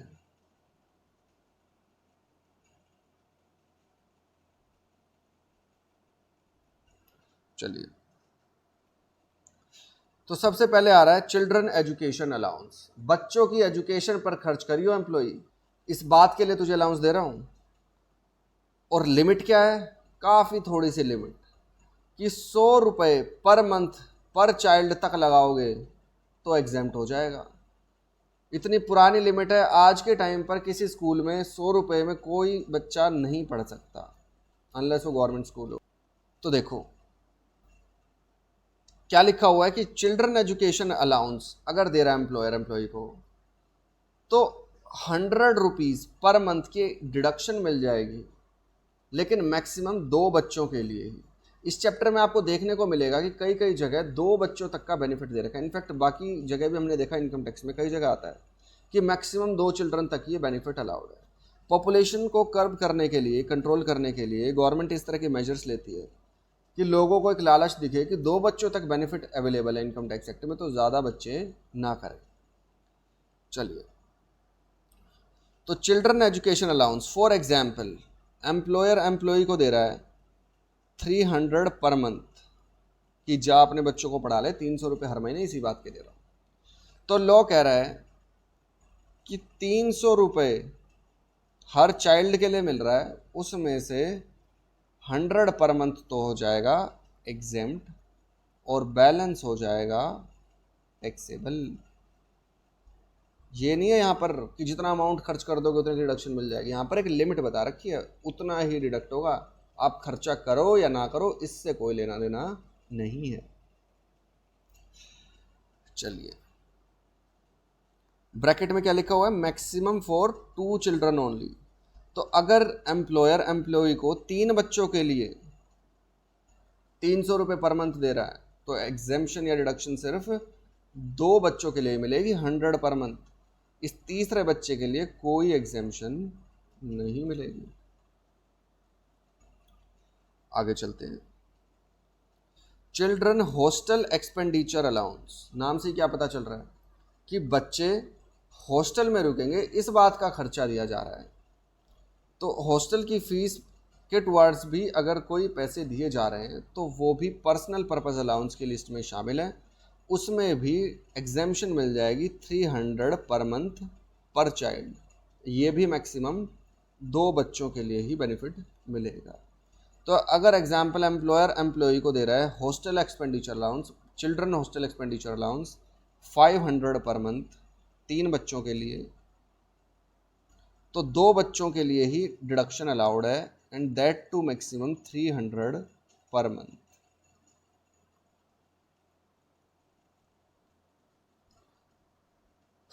चलिए, उसके बाद आ रहा है ट्रांसपोर्ट अलाउंस। ट्रांसपोर्ट अलाउंस का क्या मतलब है, it is an allowance given to meet expenditure for commuting between residence and office. कि अगर आप अपने घर से ऑफिस तक जाते हो जो रोज, यहाँ पर जो आपका खर्च होता है उसके लिए हम आपको अलाउंस दे रहे हैं, ट्रांसपोर्ट अलाउंस।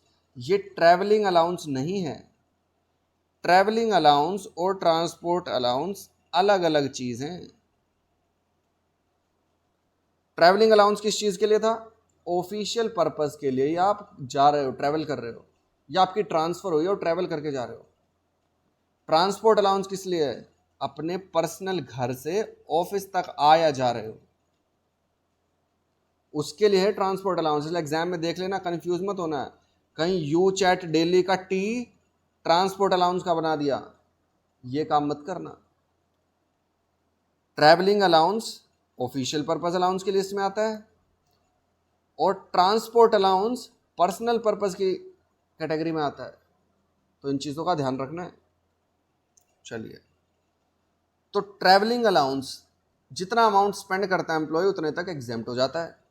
ट्रांसपोर्ट अलाउंस में क्या है कि ट्रांसपोर्ट अलाउंस वैसे तो टैक्सेबल है, लेकिन 3200 पर मंथ की डिडक्शन मिल जाएगी, 3200 पर मंथ की, अगर एम्प्लॉय क्या है, ब्लाइंड, देख नहीं सकता, अंधा है, या डीफ, सुन नहीं सकता, बहरा है, या डम, बोल नहीं सकता, गूंगा, या ऑर्थोपेडिकली हैंडीकैप्ड है, लंगड़ा है, with disability of the lower extremities of the body, पैरों में कुछ दिक्कत है, चल नहीं सकता। तो इस तरह की जब किसी को बीमारी होंगी तो वो ऑफिस आने के लिए कुछ ना कुछ खर्चा करके आएगा, अलग से ऑटो रिक्शा कैब कुछ करके आना पड़ेगा उसे। तो इसीलिए ऐसे आदमी को ही, ऐसे एम्प्लॉय को ही रिलैक्सेशन दी गई है कि ऐसे एम्प्लॉय को जो भी अलाउंस मिल रहा होगा, फॉर एग्जाम्पल 4000 पर मंथ मिल रहा होगा, तो उसमें से 3200 रुपये पर मंथ वो लेस कर लेगा एम्प्लॉय।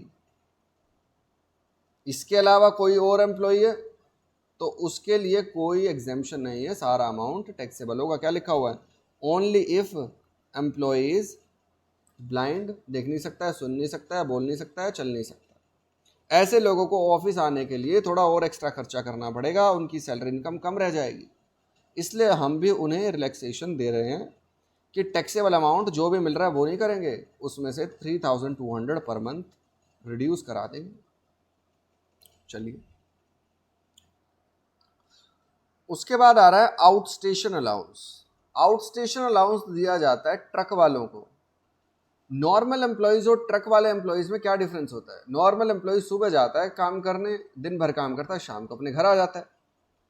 लेकिन जो ट्रांसपोर्ट इंडस्ट्री में एम्प्लॉयज होते हैं, जो ट्रक चलाते हैं, वो अपने घर से निकलते हैं और ट्रक उठाकर कई दिनों बाद, कई बार महीने भी लग जाते हैं, तब वापस अपने घर आते हैं। वो हर रोज ट्रक चलाकर शाम को अपने घर नहीं आते, तो उनका खाना पीना रहने टाइप का खर्चा सब रास्ते में ही इनकर होता है।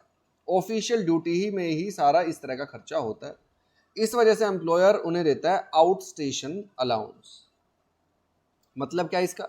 It is given to an employee working in any transport system to meet his personal expenditure during his duty performed in the course of running such transport from one place to another place. Truck यहाँ से कहीं और लेके जा रहा है, उस दौरान रास्ते में उसका खाना पीना रहने का जो खर्चा होगा उसको बोल दिया जाता है आउट स्टेशन अलाउंस। उस खर्चे के लिए जो पैसे दिए जाते हैं that is out station allowance. तो ये भी सारा खर्चा वो इसलिए ही कर रहा है क्योंकि वो बाहर ऑफिशियल ड्यूटीज परफॉर्म कर रहा है, अपने घर नहीं जा रहा, इसलिए उसे भी रिलैक्सेशन दी गई है कि आपको जो भी अलाउंस मिलेगा उसका 70% और 10,000 per month whichever is lower हम आपको डिडक्शन दे देंगे इतने की। इतना लेस करके जो अमाउंट आएगा that will be your taxable amount. तो चिल्ड्रन एजुकेशन अलाउंस पढ़ा सबसे पहले हमने कि बच्चों की एजुकेशन के लिए 100 रुपीज़ पर मंथ की डिडक्शन मिल जाएगी, लेकिन मैक्सिमम 2 बच्चों के लिए।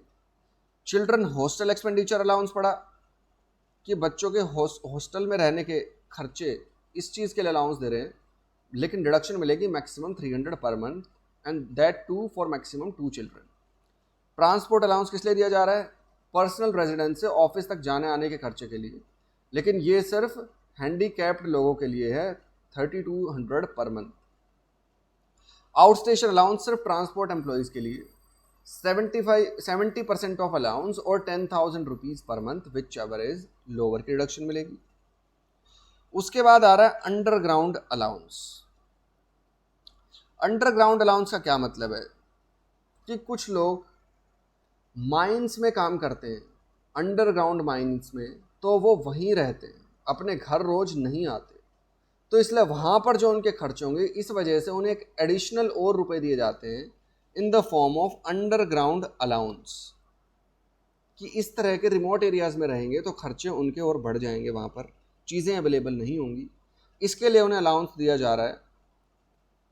तो उसे बोल दिया जाता है underground allowance. It is given to employees for working in underground mine. खदानों में काम कर रहे हो इस वजह से थोड़ा और आपको अलाउंस दे रहे हैं, उसको क्या कहा? Underground allowance.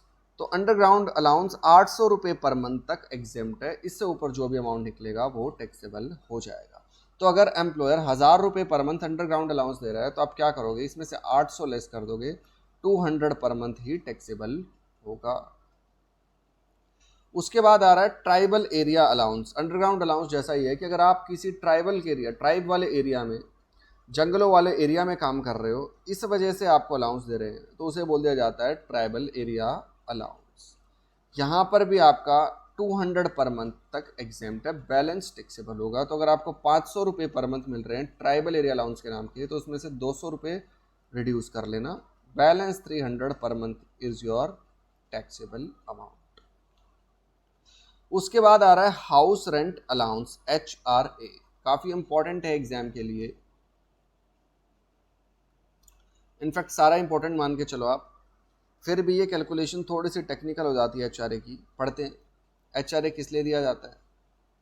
It is paid as a compensation for the rent paid by employee for residing at homes in the city where their work place is located. कि एम्प्लॉई फॉर एग्जाम्पल वैसे तो है उत्तर प्रदेश का, लेकिन दिल्ली में आके काम कर रहा है, दिल्ली में आके काम कर रहा है, वहाँ पर उसका कोई घर है नहीं, इसलिए उसे घर रेंट पर लेना पड़ रहा है।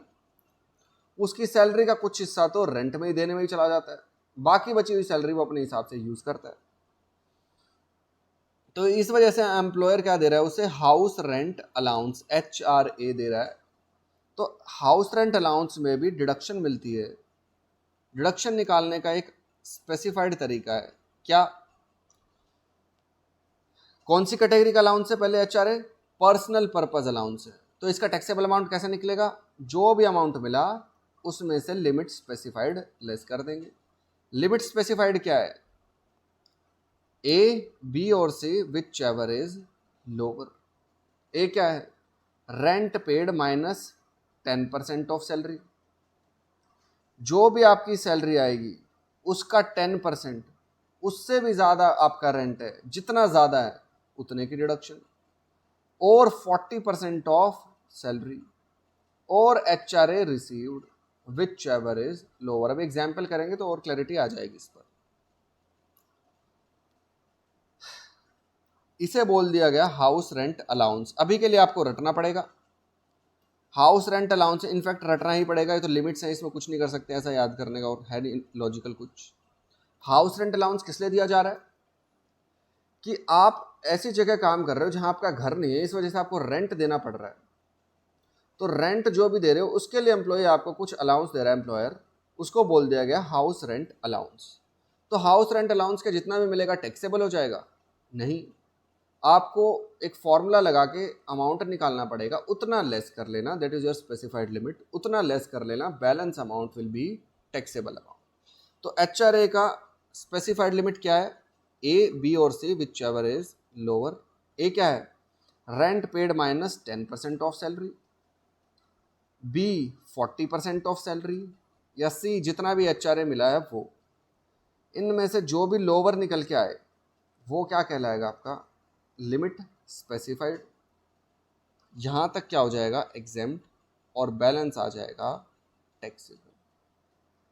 स्टार मार्क करके क्या लिखा हुआ है कि 40% ऑफ सैलरी की जगह ले लेना 50% ऑफ सैलरी अगर आप महंगी जगह पर रहते हो, मेट्रोपॉलिटन सिटीज़ में रहते हो, दिल्ली, मुंबई, कोलकाता, चेन्नई, ऐसे बड़े शहरों में आप रहते हो, तो आप यानी आपको रेंट महंगा मिल रहा होगा, महंगी जगह पर आप रह रहे होगे, ज़्यादा रेंट पे कर रहे होगे, तो आपका एग्जेम्पशन का अमाउंट भी ज़्यादा आना चाहिए। इसीलिए इस बी पॉइंट में 40% ऑफ सैलरी की बजाय 50% ऑफ सैलरी ले लेना if house is situated in Delhi, Mumbai, Kolkata और चेन्नई। चेन्नई का दूसरा नाम पहले मद्रास होता था, तो अगर किसी क्वेश्चन में मद्रास में दिख जाए तो वहां पर भी 50% ले लेना। रिपीट कर दूं अब तक की बातें। पर्सनल पर्पज अलाउंस में चिल्ड्रन एजुकेशन अलाउंस मिल रहा है 100 पर मंथ, डिडक्शन ले लेना, मैक्सिमम 2 बच्चों के लिए। चिल्ड्रन हॉस्टल एक्सपेंडिचर अलाउंस मिल रहा है 300 पर मंथ, डिडक्शन ले लेना, मैक्सिमम 2 बच्चों के लिए। ट्रांसपोर्ट अलाउंस मिल रहा है सिर्फ हैंडीकैप लोगों के लिए 3200 per month. Outstation allowance मिल रहा है सिर्फ ट्रांसपोर्ट एम्प्लॉयज़ के लिए 70% ऑफ अलाउंस और 10,000 per month, whichever is lower. Underground allowance मिल रहा है 800 पर मंथ तक एग्जेम्प्ट है। ट्राइबल एरिया अलाउंस मिल रहा है 200 पर मंथ तक एग्जेम्प्ट है। HRA मिल रहा है, तो 3 चीज़ें हैं, उनमें से जो भी लोअर आएगा वहाँ तक एग्जेम्प्ट है। क्या 3 चीज़ें? Rent paid minus 10% of salary, 40% of salary, या जो भी HRA मिला है वो। 40% की जगह ले लेना है 50% अगर हाउस जिसमें आप रह रहे हो, रेंट पे कर रहे हो, that is situated in Delhi, Mumbai, Calcutta और चेन्नई। यहां तक चीज़ें याद करके आना। नेक्स्ट क्लास में अलाउंसेस पर क्वेश्चंस करेंगे और फिर नेक्स्ट टॉपिक अपना स्टार्ट करेंगे। चैप्टर में हम कहाँ चल रहे हैं? अभी हम चल रहे हैं यहां पर। Basic salary fully taxable, commission fully taxable, bonus fully taxable. Allowances 3 category हैं, एक फुली एग्जेम्प्ट, एक पार्टली एग्जेम्प्ट पार्टली टैक्सेबल, इसके अलावा जो भी बच गए फुली टैक्सेबल। अच्छा देखो, हमने कौन कौन से करें ये लिस्ट करिए, या ये वाले अलाउंसेस पड़े हैं। इनके अलावा कोई भी अलाउंस बच गया वो क्या है? Fully taxable. For example dearness allowance, entertainment allowance, tiffin allowance, किसी भी नाम से कुछ भी अलाउंस बोले क्वेश्चन, हमें याद करने की भी ज़रूरत नहीं है, वो ऑटोमेटिकली 3rd कैटेगरी में आएगा। तो क्या लिखा हुआ है? Any allowance not covered in the category of fully exempt allowance and partly exempt partly taxable allowance, यानी इन 2 कैटेगरीज में जो नहीं आ रहे वो क्या है? फुली टैक्सेबल होंगे। इसके अलावा जो भी बच गए, डियरनेस अलाउंस हो गया, एंटरटेनमेंट अलाउंस, टिफिन अलाउंस, कोई भी अलाउंस किसी भी नाम से क्वेश्चन दे तो पूरी तरह से वो होगा टैक्सेबल। तो चलिए मिलते हैं नेक्स्ट क्लास में, अलाउंसेस के क्वेश्चंस करेंगे और फिर स्टार्ट करेंगे रिटायरमेंट बेनिफिट्स। चलिए गुड बाय, टेक केयर।